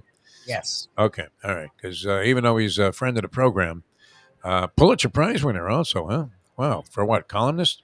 Yes, yeah. And Swamp Story. That sounds like it's got some Florida roots to it, doesn't it? I mean, I would presume. He's the writing version of Corbin, where he does a lot of things out of South Florida. Yeah, which seems to be a wonderful base for it's a great muse. Truth being stranger than fiction. Yeah, you don't even have to make the shit up. I mean, it's right there in front of you. All you have to do is like go to some local library, right, and research whatever it was. And there it is. I mean, the same problems persist today, if not exaggerated to an even more absurd point. All right, so he's going to join us on that, and that'll be a lot of fun. We're going to put that together after the show today. We'll be back with more in a moment. Now that it's 8:21. Folks, Tony Segreto here. Let me ask you a question. What do you look for when you go out to eat? Good food, obviously, friendly atmosphere, not too loud, but good energy, reasonable prices, and a place where you feel comfortable. All those ingredients, no pun meant there, are hard to find unless you're talking about the Texas Roadhouse. You see, they encompass all of those attributes. Really, really good food, amazing atmosphere, good for a family, good for a date, or just a night out for yourself, and prices that will make you extremely happy. Their ribs unmatched, steaks hand-cut every day. Everything, and I mean everything, is made on site, including their incredible bread. It's the one day, folks, that you can forget about low-carb diets. Trust me when I tell you, Texas Roadhouse, your restaurant, your destination when you say, where should we go and eat tonight? From the newly renovated sports bar to the beautiful bayside views captured at the Tiki Bar, Jimmy Johnson's Big Chill has it all. Located at mile marker 104, the Big Chill also offers waterfront dining while experiencing breathtaking sunset views of the Florida Keys. It's simply the hottest spot in the Keys to cool off. That's Jimmy Johnson's Big Chill at mile marker 104 in Key Largo. For more information, call today at 305-453-9066. Where, the professor has now been obsessed. He was betting all kinds of weird stuff. I almost said something that rhymes with zit. During the pandemic, right? That would have been 2 weeks in a row. Right? What's going on with that brain, DeForest? You better get that Prevagen. You got any jellyfish I can eat? I mean, that seems to be the thing that restores your memory. Jellyfish. Do you buy into that? No. is Diana Nyad would have never forgotten a thing if that was true. She was swallowing jellyfish from Havana to Key West. That was sick. What was that? That was disgusting. That poor woman's face. I mean, you talk about looking like Chuck Wepner. She looked like Chuck Wepner when they pulled her out of the water. She was wearing a jellyfish on her head that looked like a yarmulke, right? I thought she was straight out of shul. I'm like, wow. The best way to kick off your day is with Defo plus Lubie. We now return to the Defo Show. How many times did she attempt at Havana to Key West swim, Diana Nyad? Who I guess had accomplished other, marathon type of swims that would immediately alert the Guinness people that something, weird was happening. How many attempts did she make at that? Do we know? I mean, was it like 3, 4? Because there were a couple of times she tried it and didn't make it all the way. And then I believe, did you ever see that documentary? It's actually pretty good on Diana Nyad and her attempts to swim from Havana to Key West, which she finally accomplished. But not without its degree of difficulty, which was very, very high, including, I mean, like that one jellyfish was the size of a manhole cover that they showed like floating by her. And then all of a sudden you hear her going, ah! And she's in the water. Now, if you pull her out, I mean, what are the qualifications? What are the parameters to qualify for having made that kind of swim? Can you ever get on the boat? Even for like medical attention, or do you have to be treated while you're in the water? I mean, if you come out of the water for even a split second, does that erase the record unless you're George Santos? Oh, yeah, I've done that several times. No? I'm surprised Santos hasn't claimed that he has also swum the English Channel. Running for re-election on the fraudulent ticket. How can you run for re-election? You're not anything. Yeah. The background in They probably get reelected. I mean, that's the state of America today. It's really unbelievable. You see some of these crackpots that are in office, and I don't mean to single out Republicans because they're are more than your share of Democrats that you look at and you go, what the hell? Yeah. How did this guy ever get elected? Based on what? His good looks? I'm not sure. But I mean, Nyad, that documentary is pretty good. Where they documented her last trip or her last swim, and where she was successful. But she did. She looked like Chuck Wepner when she got out of the water. Looked like she had just gone 15 with Ali and was about to go back to distributing liquor to local bars and being a part-time enforcer at those same establishments. And that was it. I mean, she looked like a shot fighter. That's for sure. Has she surfaced? No pun intended, doing anything else? Because she supposedly is an author. They have her as an author and motivational speaker. So that I presume that's what she does now. Yeah. All right. I mean, look, she should be able to stop swimming at some point. No, I mean, hey, you with the sneakers out of the pool. Come on, Diana. You've been in there long enough. Yeah, but I mean, I guess that's a hell of an accomplishment, huh? Make that swim. She had like a couple of boats accompanying her. I think a couple of crews that were accompanying her. Sharks would be the big thing, wouldn't it, Lubie? You're in the Florida Straits there. Would you attempt to cross that while being in the water the entire time? But without some kind of shark cage around you? Never mind the jellyfish. I would think like losing a leg would be, a big problem. It's sort of scary. The whole thing sounds ridiculous. I mean, when I used to go out in the ocean, they're even just not that far offshore on the old wave runners. You would see some weird shit going by. I mean, like giant turtles and, stingrays, all kinds of crazy stuff. And you're thinking, let's hope I don't fall in. Because it won't be any joyride, especially with the current, the way it's blowing around the inlet there. Which did you ever go out in the ocean with me on one of those things? I think we tried it, and it was too rough. But the wave runners, yeah. You would get near the ocean, but then it would always be hectic. So you would always be a little weary about doing the ocean. Well, I mean, you didn't want to be out there and get rocked around like that. That's not a good thing, and especially in the inlet with all these crazy people. I mean, you think people are mashugana in cars here in South Florida? I mean, you've been on boats here, no doubt, right? You see the way the people handle these boats? It's known that everybody's shit-faced drunk. I mean, it's crazy, right? Yeah, the boats are my brother. That whole Boca Bash and all of that stuff where everybody just sits there in like 3 feet of water and says, hey, this is fun. Yeah, we did it. We've done that with my brother-in-law and my sister. They have a boat, and yeah, it's fun. I mean, I don't know if I could do it all day like some people, but we'll do it for like an hour. The sandbar thing, doesn't really turn me on that much. To just sit there in like 2 feet of water and listen to country music blasting from every boat. Very rough on the old Deef. It's like, don't any of you people have any musical taste? What the hell is this? Unbelievable. You're listening to what is the guy? Travis Twitt? Is that the guy? Some Twit. Travis Tritt? Is that what you're saying? Tritt. That's it. He's not Twit. All right. Baseball. The Marlins, are they for real, Lubie? That's the question of the day. Never mind all of this playoff fever that we're experiencing right now. Let's get into something that nobody talks about, and that would be the Marlins and the Braves cranking up a series tonight. And this conversation is inspired by the one and only Jim Sarney, who would be saying, "Hey, listen, man, you guys only have like one focus there, and it's all NBA or it's all NFL. Probably bring up the draft next, but no, Marlins and the Braves. Now, are the Marlins for real at 16-13, Louis? Three No. games behind the Braves, I mean, who are leading at 19-10, the National League East. Are they for real? No. Is it a fun story, and is it nice to have them not shit the bed the first month of the year? Yes. Sandy Alcantara, our ace, who has been He's anything but disaster. that. He has been a joker so far. Not to demean. I mean, you can't take the Cy Young Award winner and just bury him after a couple of bad starts, can you? Oh, but now he's hurt too, right? Isn't he hurt? Like I believe he's penciled in to start tonight. All right, we'll At see. 1-2 on the season with an earned run average here that does look like the old Oksana Bayul blood alcohol level of 5.04. Yeah, and he was horrible in 2 straight starts, and then I think he missed a start or 2. Yes, Oh, that's- he had some kind of minor injury, and I guess it's back to taking a scheduled start. At least he's penciled in as a starter tonight. And Elder goes for the Braves, who are coming off, I think they won 9-8 yesterday over the Mets. They buried the Mets again. And Elder, 2-0 on the season with a 2.17 ERA, the opposing pitcher. Did they split a doubleheader? It's the Braves. Oh, is that a doubleheader they played yesterday? Yeah. So pretty arduous task here. Now, would you rather be coming in, kind of laughing, thinking, "Hey, we won"? They split a doubleheader, but played 2 games yesterday, and they come into town tonight against a rested Marlins team that flashes their ace on the mound tonight.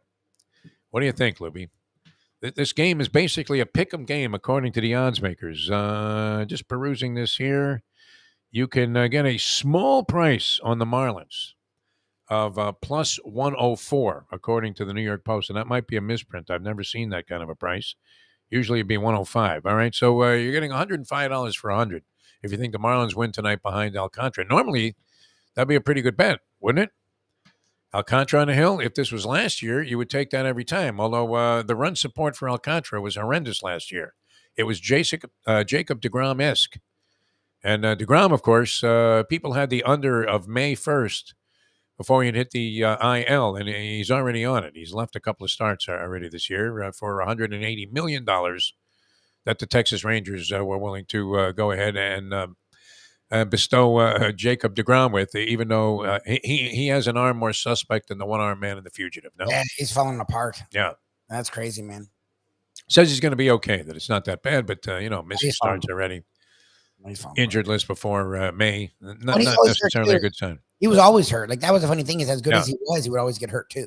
Like, it was a combination. Yeah, and the advancing age of guys accumulated a lot of injuries and had. Does he ever go the whole season? I guess he has. I don't think so. But it's been a while, so always baffling that these general managers are willing to make investments in such shaky propositions. Kind of crazy. But is that a shaky proposition tonight, Lubie? Alcantara on the mound, and you're getting a small price. You're getting slightly over even money if you go ahead and take the Marlins tonight. Are they for real? You say no. You say no. I say I don't know. What Julian's? I'm saying to Julian, like I may be a pessimistic fan. I don't know, but with the Marlins, I mean, is it pessimism or is it just? I'm looking at their team. I don't see any great distinguishing characteristic to you. Well, and even in these wins, it's not like, okay, look, they have no power, but someone, like, you'll have these years where guys play above their head. Who's playing above their head? Like, they're just getting by. Yeah. Their aces played like shit. Like, yes, Alcantara figured out, I think Luzardo has been what everyone thought he would be, so that's cool. Rogers and Cabrera have been better. That's great. And the offense is still in the tank. They still don't hit for power. The one Rise is the one dude that's consistent. The rest of them up and down. Their fielding's okay, but not great. Their bullpen has been the one thing that's been strong. And if you have a strong bullpen, then you can usually get through. They've won a lot more one-run games this year than where they would struggle, and that's cool. Are they undefeated in one-run games? I think Jim Sarney might have mentioned that. Well. Yeah, someone brought that up. Sarney or Andy brought that up. Yeah. What was it? They were like 9-0. Is that possible? So like I'm excited. I'm happy of how they started, because that's usually their problem is they'll start out so horribly that even when they figure it out, it's too late. So it's good that they've started in a sense strong. I mean, they're matching the Mets, but that's the thing. They're in a division with the Mets and the Braves, who have much more staying power. Whatever their issues are, you figure they're going to work it out and figure it out. Whatever the Marlins are doing, it's all a question mark to me. So like, yeah, I'm happy that they're 16-13. I'm happy that they're going toe-to-toe with the Mets and within striking distance of the Braves. But I mean, they're still not doing any of the things that win in this baseball. So they don't hit for power, and their rotation is highly up in the air. And it's a lot of young guys that have talent. But again, Alcantara's already hurt and struggled. It's just big question mark. So yeah, he would be the key. You would have to think if you're going to have Al Bernstein's key to victory. There you go.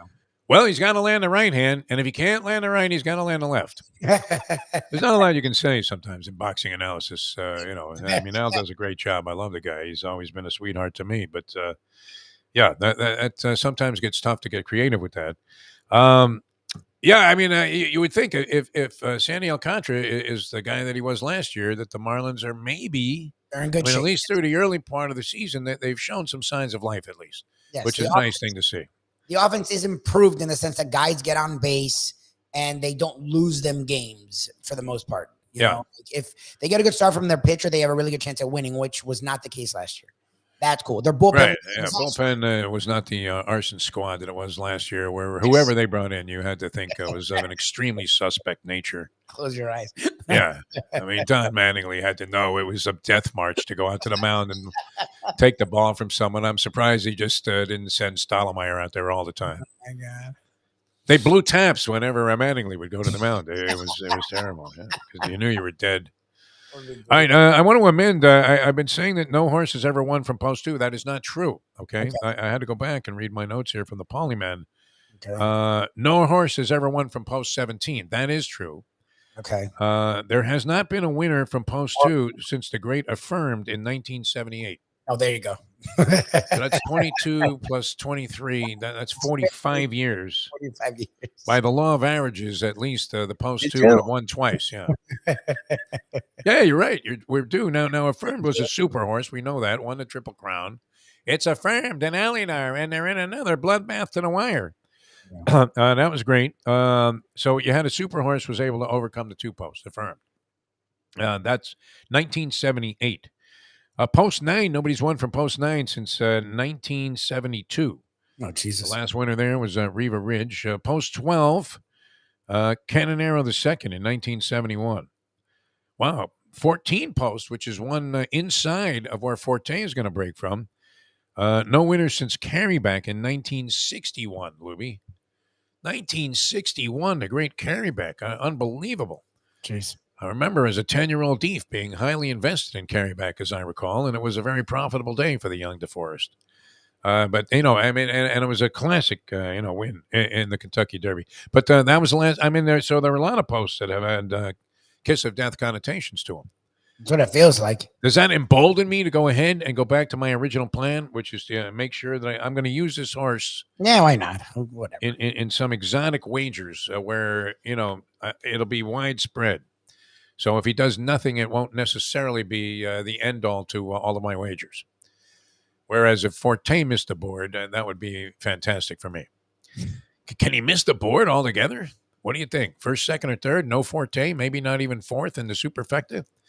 Do you have the money and the stones to go all Forte in dollar superfectas? That would be 19 times 18 times 17, Lubie. What does that equate out to? Can you do the degenerate math right here on the air? I can do it on my calculator. 19 times 18. I mean, that's close to 400. It's got to be like 370 or something. It's 5,800. 5,800. So, okay. So you've been times, right? 19 times, 18 times, 17. It's 19 times 18 times 17. That's 58, 14. 58, 14. Okay. So your 10-cent superfecta, if you wanted to put Forte in fourth place with all, and you're hoping for 3 giant balloons, and then all you need is the favorite to run fourth, but he only can run fourth. No, It would only cost you $558 to go ahead and have a 10-cent super on it, damn good. which would pay a gargantuan sum. Believe me, I mean, if Forte is fourth and 3 bombs come in, Oh, good, yeah. you're looking at the dollar super is going to be in excess of 100,000. I know you're weary about Forte, but you really see Forte not getting in the top 3. Like I find that hard to believe. He's going to go from being what he's been, whatever he did in the Florida Derby, he still found a way to win. Yeah, to then going fourth. Well, his late game resilience was strong. I mean, he really accelerated after it looked like he was stopped dead. So it was a weird move. It really was. It was a very strange move where it looked like the horse was finished. And then all of a sudden, he just literally picked up another gear, and in the last few strides, actually ended up winning going away. Yep. So, I mean, you can be overwhelmingly impressed by that. Look, it's difficult not to see him winning the race against this crop of 3-year-olds, which I don't know. I mean, of all of the horses that are in the field, how many have really distinguished themselves as horses you go, wow, man, that's a super horse. I know the derby's where you'll get 14 to 16 horses sometimes, 12 to 14 usually. 20. No, it's 20 horse field. Oh, 20. Yeah. So when you get, it's like golf. Like, yeah, you can be the greatest. You still would rather take the field because you never know. A lot of shit can happen. Yeah. Levels stuff out. And Forte's the kind of horse we haven't had in a while where like we actually know the horse's name before the Kentucky Derby. So it is usually a favorite. I mean, people start speculating on the favorite long before the Derby. I mean, this horse like one of those big name horses. But I get it. Again, the Derby sort of evens it out. But to not be in the top 3 at all, I don't know. The way you guys have talked about this horse, it's that feels like a lot. You're like Bill Nack, man, from Sports Illustrated here. All of a sudden, with your Derby analysis. No, I don't have analysis. I just know to say that you're going to go from the overwhelming favorite to not even place. You have to play bombs in the Kentucky Derby. I mean, you have to incorporate them into your exotic wagers, which is where the big money is going to be made. I mean, look, the Exacta last year paid $4,000 for 2, with the favorite running second because Sonny Leone comes home on an impossible bomb. And, the gods of gambling had spoken to me that day, Lubie. This is a sad thing when it happens. And it happened, and this is maybe my fate. And this is possibly why I've developed late game paranoia and all kinds of psychological defects that I didn't think I had in the past, Lubie. I used to feel like I was a fairly confident guy, maybe, a little bit gun shy on certain things, but nonetheless, I felt pretty positive about things. And now lately, I mean, this has torn me apart because when you were spoken to by God himself, and I'm talking about the gods of gambling in this case, which are there many gods of gambling? I mean, has anybody really studied this? Where's Martin Buber when you really need him? Or any of these great theologians that were, theorizing whether man is good or evil, right? Where are these cats? I mean, to analyze, if you have been spoken to directly by the gods of gambling, which I believe I have, Lubie, it's just that you have to be able to identify this. I mentioned, when we were at the Derby that one year that Mind That Bird won, I can't tell you how many ominous signs there were that I should bet on this horse. I mean, like bizarre stuff where, I ran into the trainer on the backstretch when we were setting up trying to do that show. That I don't know. Did we ever get that on the air? Were you with me that year? Oh, I wasn't there for my. Oh, you weren't there the first time we went. When I was there, we got on air fine. Yeah. We were nervous because the equipment didn't work, but we got help immediately and got on. Chris Fisher bailed us out, man, somehow. How did he save us, too? I mean, we had equipment that was incompatible with any of the communication systems that were available to us. Some random guy that either you knew or Visser Mama knew that had been in South Florida but was now in Kentucky, and they were a TV person but had radio experience, and they had so much equipment that they were able to give us some kind of a cable we needed, and we got on air. All right, so I remember seeing this guy, and it looked like he was like a weird limping cowboy, and I was joking that he literally looked like Dennis Weaver, man. I mean, like he was Chester from Gunsmoke right in front of me after all of these arcane references I've made to that series. And, because you're trying to think of guys with a limp that you can mention that won't be insulting to anybody, correct? Right? Because nobody's going to care if you, mention Chester from Gunsmoke, because would you say 90% of the people that view or listen to these shows have no idea who fucking Chester was? I've heard of the show Gunsmoke. I don't know who Chester was. Dennis Weaver, man. I mean, a longtime favorite actor of people in half-hour television shows. What was he on after that? He was McLeod. Remember? You don't remember that show where he was like this hick detective, McLeod? And, he had a long and illustrious television career with many credits, including Chester from Gunsmoke. Anyway, Woolie's walking around. He's got a broken ankle. Do you remember this story? And he's on the backstretch, and I'm thinking, there he is. Chester from Gunsmoke. And somebody says, no, that's the trainer of like the 15 horse or whatever. Mind that bird. And Calvin Burrell was riding. I mean, there were a zillion signs. We run into Burrell's agent. He tells us all about Rachel Alexander, never mentions the Kentucky Derby. I go back to the hotel to pick something up before the Derby starts that day. And who's on the television but a feature on, or what's on the television? A feature on Mind That Bird. Do I put 1 cent on this horse to win? No. As he comes up the rail, whoosh, and boogies on by and pays like 100 and change. Signs from the gods of gambling. They were speaking at all times, and it continues to happen where you hear about it, and then you go ahead and ignore that completely, and it's maybe because look, I mean, when you're swinging badly, you don't have the ability to recognize that you are getting clear, very clairvoyant signs about what's going to happen from the gods of gambling. Key to life, my friend. Key to life, but.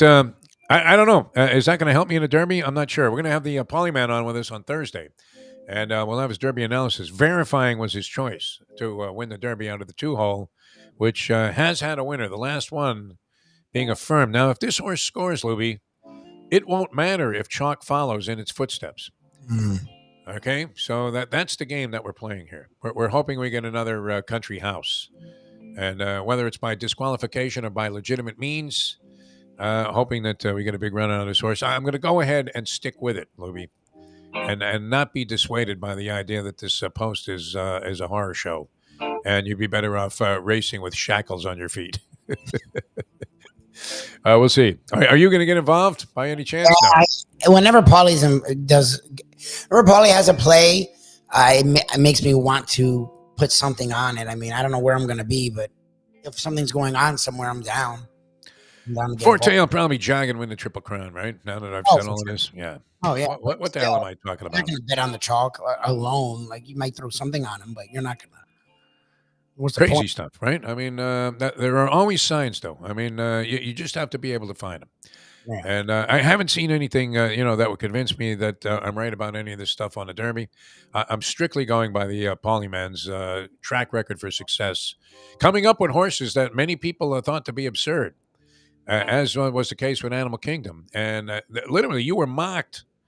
I forget how many guys. Didn't you talk to Tom Durkin there in the press box? I introduced you to Tom Durkin, a great race caller.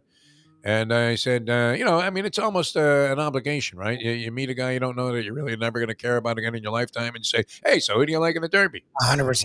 Yep. And you went Animal Kingdom. And he actually, stopped. It was shocked. And said, kid, I'm so sorry for you. What are you hanging out with Defo?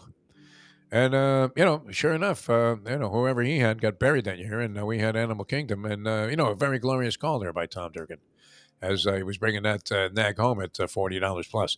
All right, we're coming back with more here in a moment, and don't forget, Dave Barry's going to join us on our Believe podcast later on. Mike Mayo's Lunchbox gets underway at 12 o'clock, and then we have a series of road shows coming up with Mike Mayo's Lunchbox. So what, Grandpa's in Dania? Yes, tomorrow. The capital of the Knish, man. I mean, that place is great. That's not even like a signature thing there, and it should be, right? They just do a great job. Yeah, they don't even promote it that strongly. They just do a really good job. It's a homemade Knish. Like, where do you get that? The search for the great Knish in South Florida is right up there, right up there with the search for authentic Chinese. No, I mean, it's tough to find. So I think they have among the best of the best that I've had. I mean, there are other places that people would mention and say, yeah, they do that very well. There was nothing like the old Gabila's, New York Knish, though, no? With the hard kind of, crusty cover.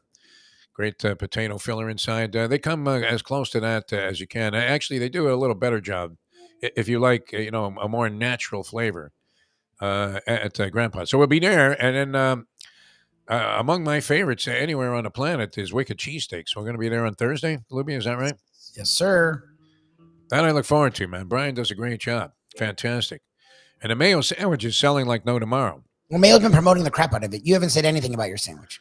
He leaned on the scales. Yeah. Like he put his foot on the thing. Yeah, it's like a Don King promotion. Yeah. Everybody out of the blue corner is going to lose. Unbelievable. And then he brags about it. He's like, he's becoming a real strange cat, is he not? I think money has definitely had an impact on his mindset. No? This insurance thing that he keeps. I mean, he's rooting for disasters to impact his home. Well, he's the one dude in the state of Florida where insurance is a total shit show. He's the one dude that's making out. Yes. These things. Right. Everybody else would have been canceled by now, long before the settlement. Shirley's parents have been dealing with a thing for like 2 years, maybe more than 2 years. And Mayo literally had the thing fixed the next day, and he's already hearing about checks. Yeah. And it's way more than he was. He's already spending checks. He was like looking at new cars yesterday for his daughter. Incredible. All right. So, we'll be at Grandpa's where the Mayo sandwich is a big hit. And then Friday, we'll be back out at Gulfstream Park, a little pre-derby show. And hopefully we'll get Kate and Bradar coming on, I believe, Friday on this show. Friday morning at 7:45. Remember, the professor is doing his skiing thing. And I actually do want Oh, that's right. He's off the program this week. Okay. He's in Lake Tahoe skiing his brains out. So hopefully that's metaphorical, not literally. Hopefully he's Is he still alive, the professor? Has anybody heard from him? I clearly want to know. I haven't heard from him. Hard to picture the professor like bumping into Jean-Claude Keely or something. He grew up skiing, and I believe let's race. We know he hunted growing up, and so I can't say he didn't ski. He grew up skiing. It's just been a while. I presume he's okay, but he will not be joining us for his legendary Billboard Top 5. So I figured, why not? Kate will be great, man. No, she's fantastic on this stuff. I always enjoy her commentary and opinion to be respected, right? I mean, you can't listen to everybody. You take bits and pieces here and there, and then you have to ultimately formulate your own opinion. Do you not have to ultimately come up and do it yourself, Lubie? Oh, no, I don't. That's what this lifetime is all about. We used to have like 5 or 6 people on, and I would take from the 5 or 6 people, okay, these are the same horses we hear a lot. All right, fine. Let me. Well, and it takes no imagination to come up with Forte or even Tapit Trice, who I don't really care for, but the horse has an excellent chance, I would think, to be there somewhere at the finish of the Derby, maybe in the money. I don't know that the horse wins. If he does, I'll probably have him. See, I'm going to make like a 5 and a 6 horse trifecta box. Spend $120 altogether and try to hit this thing. Right. And if I get lucky, I hit it for $1.50. And, the trifecta has been known to pay 11 grand for $1 if you hit it with the right combination. So if my 3 bombs come in, I'll be fine. And if one of the 2 favorites are the only ones in the money, I still will come out fine if my other horses are there. And if none of that happens, I'll be out $120 in a matter of minutes. And feel like a complete ass because I struck out again. And the streak will still be on. The signs are not positive, Lubie. I should stay out of this year's Derby, should I not? I've been getting clobbered. I look like Joe Frazier in the Foreman fight when he was in the second row in Kingston, Jamaica by the end of the second round. And, they had to prop him up and throw him back in the ring like he was a wrestler getting hit over the head with a chair. He goes back in and gets knocked down again. Unbelievable. That's how it's been. The 3 knockdown rule should be in effect. All right, we'll come back with more. I'll finish things off, and then our Believe podcast has Dave Barry on it and Mike Mayo with the lunchbox coming your way at 12 o'clock today. Back with more in a moment. Now that. The time. Did we figure out there? I think we're trying to figure out if the Marlins were for real. You said no, and I said I don't know, and that's what makes for great sports talk. Yes. That's why you tune Conviction. It's 8:51. Ponies in Style at Champions, the outstanding simulcasting room at beautiful Hialeah Park. Yes, the grand old lady of thoroughbred racing has never been more vibrant, and you can wager on the races from the top tracks around the country while enjoying a cocktail at the Brass Rail Bar or any of the fine food served throughout the facility. If poker is your game, you're covered in Style, and you can play all your favorite Vegas-style games, including blackjack, craps, and roulette, in Hialeah Park's sizzling hot casino. Get a player's card when you walk through the door for all kinds of generous amenities, including our favorite, free play, when you come out to the ultimate casino and entertainment destination, Hialeah Park. These days, we're all looking for comfort anywhere we can find it. Thank goodness for Landlubbers Raw Bar and Grill in Plantation, because they are making sure you are as comfortable as possible. First of all, they're not only open for delivery and pickup, All you have to do is go to landlubbersbarandgrill.com for both pickup and free delivery. You're going to have the best wings in the world. You're going to have a great burger. You're going to have their amazing soups. Again, Landlubbers, Raw Bar and Grill. It's nice and easy. Just go to landlubbersbarandgrill.com for both your pickup and free delivery. Thank goodness for Landlubbers for making you always feel right at home. Are you looking to buy your first home? Have you been turned down for a loan? Do you need to refinance or get money out of your home? Call Michael Kodzie, CEO of Choice Mortgage. He's been helping the South Florida community get mortgages for 30 years. Hi, this is Michael Kodzie, CEO of Choice Mortgage. We have the most competitive fixed rates in the market. Call me 24/7, 561-441-2730. And remember, I don't just work banking hours. To make the right choice for your home, call Choice Mortgage today. Hear me! I am your new president. From this day on, the official language of San Marcos will be Swedish. Silence! In addition to that, all citizens will be required to change their underwear every half hour. Underwear will be worn on the outside so we can check. Furthermore, all children under 16 years old are now 16 years old. What's the Spanish word for straitjacket? Power has driven him mad. Welcome back to the Defo Show. Somehow Kellyanne Conway would be explaining that away as being just a simple step forward in terms of making progress for the human race. And then what? Huckabee Sanders might be defending that as, you guys are all misinterpreting what the president had to say.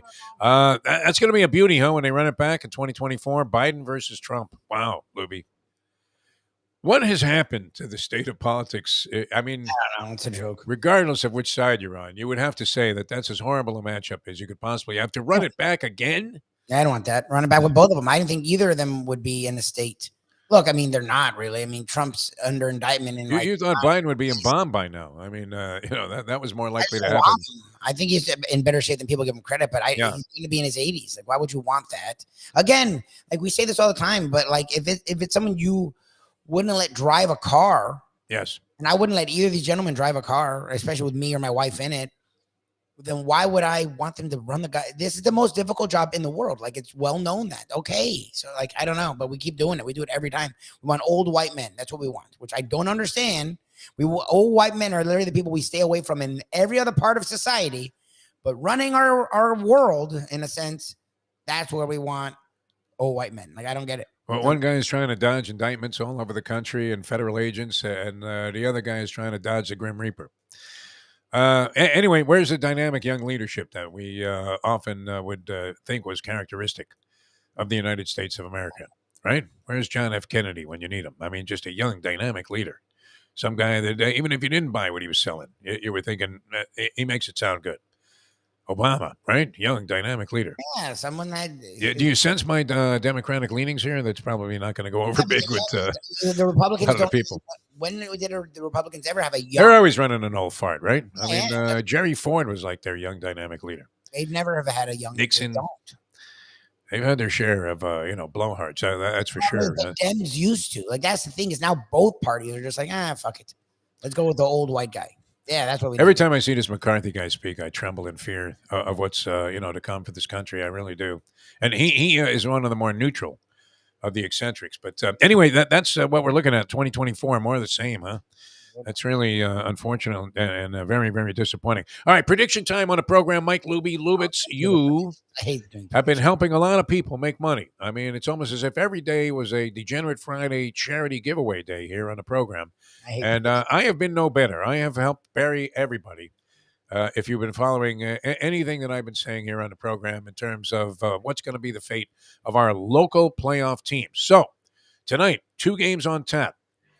Which one kicks off first? Is it the Panther game? They dropped the puck at 7? 7, Heater at 7:30. Okay, and the Panther games are all on what? ESPN now, or I guess they switch around with TNT. TNT doing hockey is a little weird, right? And then they had to, go ahead and put a few games on TBS. Yes. So they're across like 3 networks, none of which you were ever familiar with. I guess ESPN had a history with hockey. Used to back in the day. TBS, you're thinking after basketball, it's going to be pro wrestling. Now they have hockey.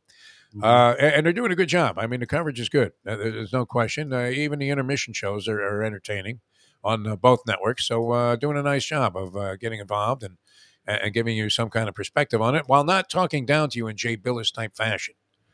Because, hockey's tough to analyze. It looks to many people like just straight up helter-skelter, doesn't it? Yes. I mean, a lot of changes of possession, pretty frequent. People, you begin to get a little understanding for what they're trying to do. And yet it's very hard to describe what's going on out there, right? But you kind of get it, right? The guy's behind the net. He's going to shoot one off to the corner. He sends it out up top. That guy shoots it across. They go back into the slot. Boom. And they fire a shot, and then everybody crashes the net, and the net falls off. It's bearings there, and they stop playing, and everybody starts fighting. It's great. It's hard to explain that, though. I mean, to illustrate that verbally when you're trying to explain to people what the hell was happening out there. But the Panthers and Toronto Maple Leafs, I'm assuming it's going to be Samsonov versus Sergei Bobrovsky in the pipes. I think that gives Toronto an edge. Home ice advantage hasn't meant much, but maybe it will tonight as the Maple Leaf fans are starved. Are they just destined for another gut-wrenching series of disappointments in this series? Panthers very much alive, have just won 3 in a row, including 2 on the road against the Boston Bruins, is vaunted, and very much hailed team as the most successful in regular season history. Mike Lubie Lubitz, who wins tonight's game and why? I'm going to be brutally honest. I have no idea what happens with the Knicks and the Heat. Especially until we have people listed as if they're playing or not. So I'm abstaining from Knicks Heat. I don't know what this series is, but I think the Maple Leafs will win tonight. I just don't trust Bobrovsky, and the Maple Leafs played the Panthers really well. And I don't know what their playoffs will be, but I don't like this series at all for the Panthers. And I definitely don't like game 1. Like, I think the Maple Leafs are very happy they got past the Lightning, and I don't like tonight at all. I think the Maple Leafs win that game tonight. All right. I just felt the earth move. It was a seismographic measurement as I believe Jersey Kyle Martinez raced down to Vinny's hoping they were open for breakfast here at Lauderdale by the Sea. So you might be able to ask a guy who might know a guy where he can get a wager down. And they're probably going to unload Moneyline Panthers tonight, which you're getting a price here. I believe the Bruins are favored by, well, I mean, you're getting plus 125 if you take the Panthers. You got to lay 155 to win 100 on the Maple Leafs, not the Bruins, the Maple Leafs. All right, we'll see what happens. I'm inclined to believe that you might be right, but I think we're seeing a couple of Cinderella stories being written here. So I'm going to go and bury everybody with Heat go up 2-0 somehow because Butler plays and he's fine. And then, the Panthers pull a surprise and they stun the crowd at the Maple Leaf Gardens there or whatever they call the place now. And they come away with a victory. And now go up 1-0 in that series with a chance to really bury the team in the subsequent game. All right, thanks, people, for tuning in. Dave Barry on our Believe podcast, Mike Mayo at 12 o'clock on South Florida Live. For Mike Lubie Lubitz, I'm Jeff DeForest. Thanks so much for tuning in. We'll see you next time. Is it possible? Does the Great One make his return tomorrow? School? No, he's still questionable. Yeah, he's got that going on. In the next, he's got Joel Embiid. All right, Tony dealing with some personal things, and we'll return in short order to Old School with Tony Segreto. So we'll be with you again tomorrow. And then Thursday, we'll have the Polyman with his prediction. We'll have a Hialeah Park Trivia Challenge. Sans Dave Gurgles Gurgley, which puts me on the spot again. You should ask some questions on this show, Libby. And then Friday, a Degenerate Friday. So looking forward to a lot of things this week. See you next time as we leave you know that. The time. It's 9:01. Let's go to eat a damn snack. Look what they brought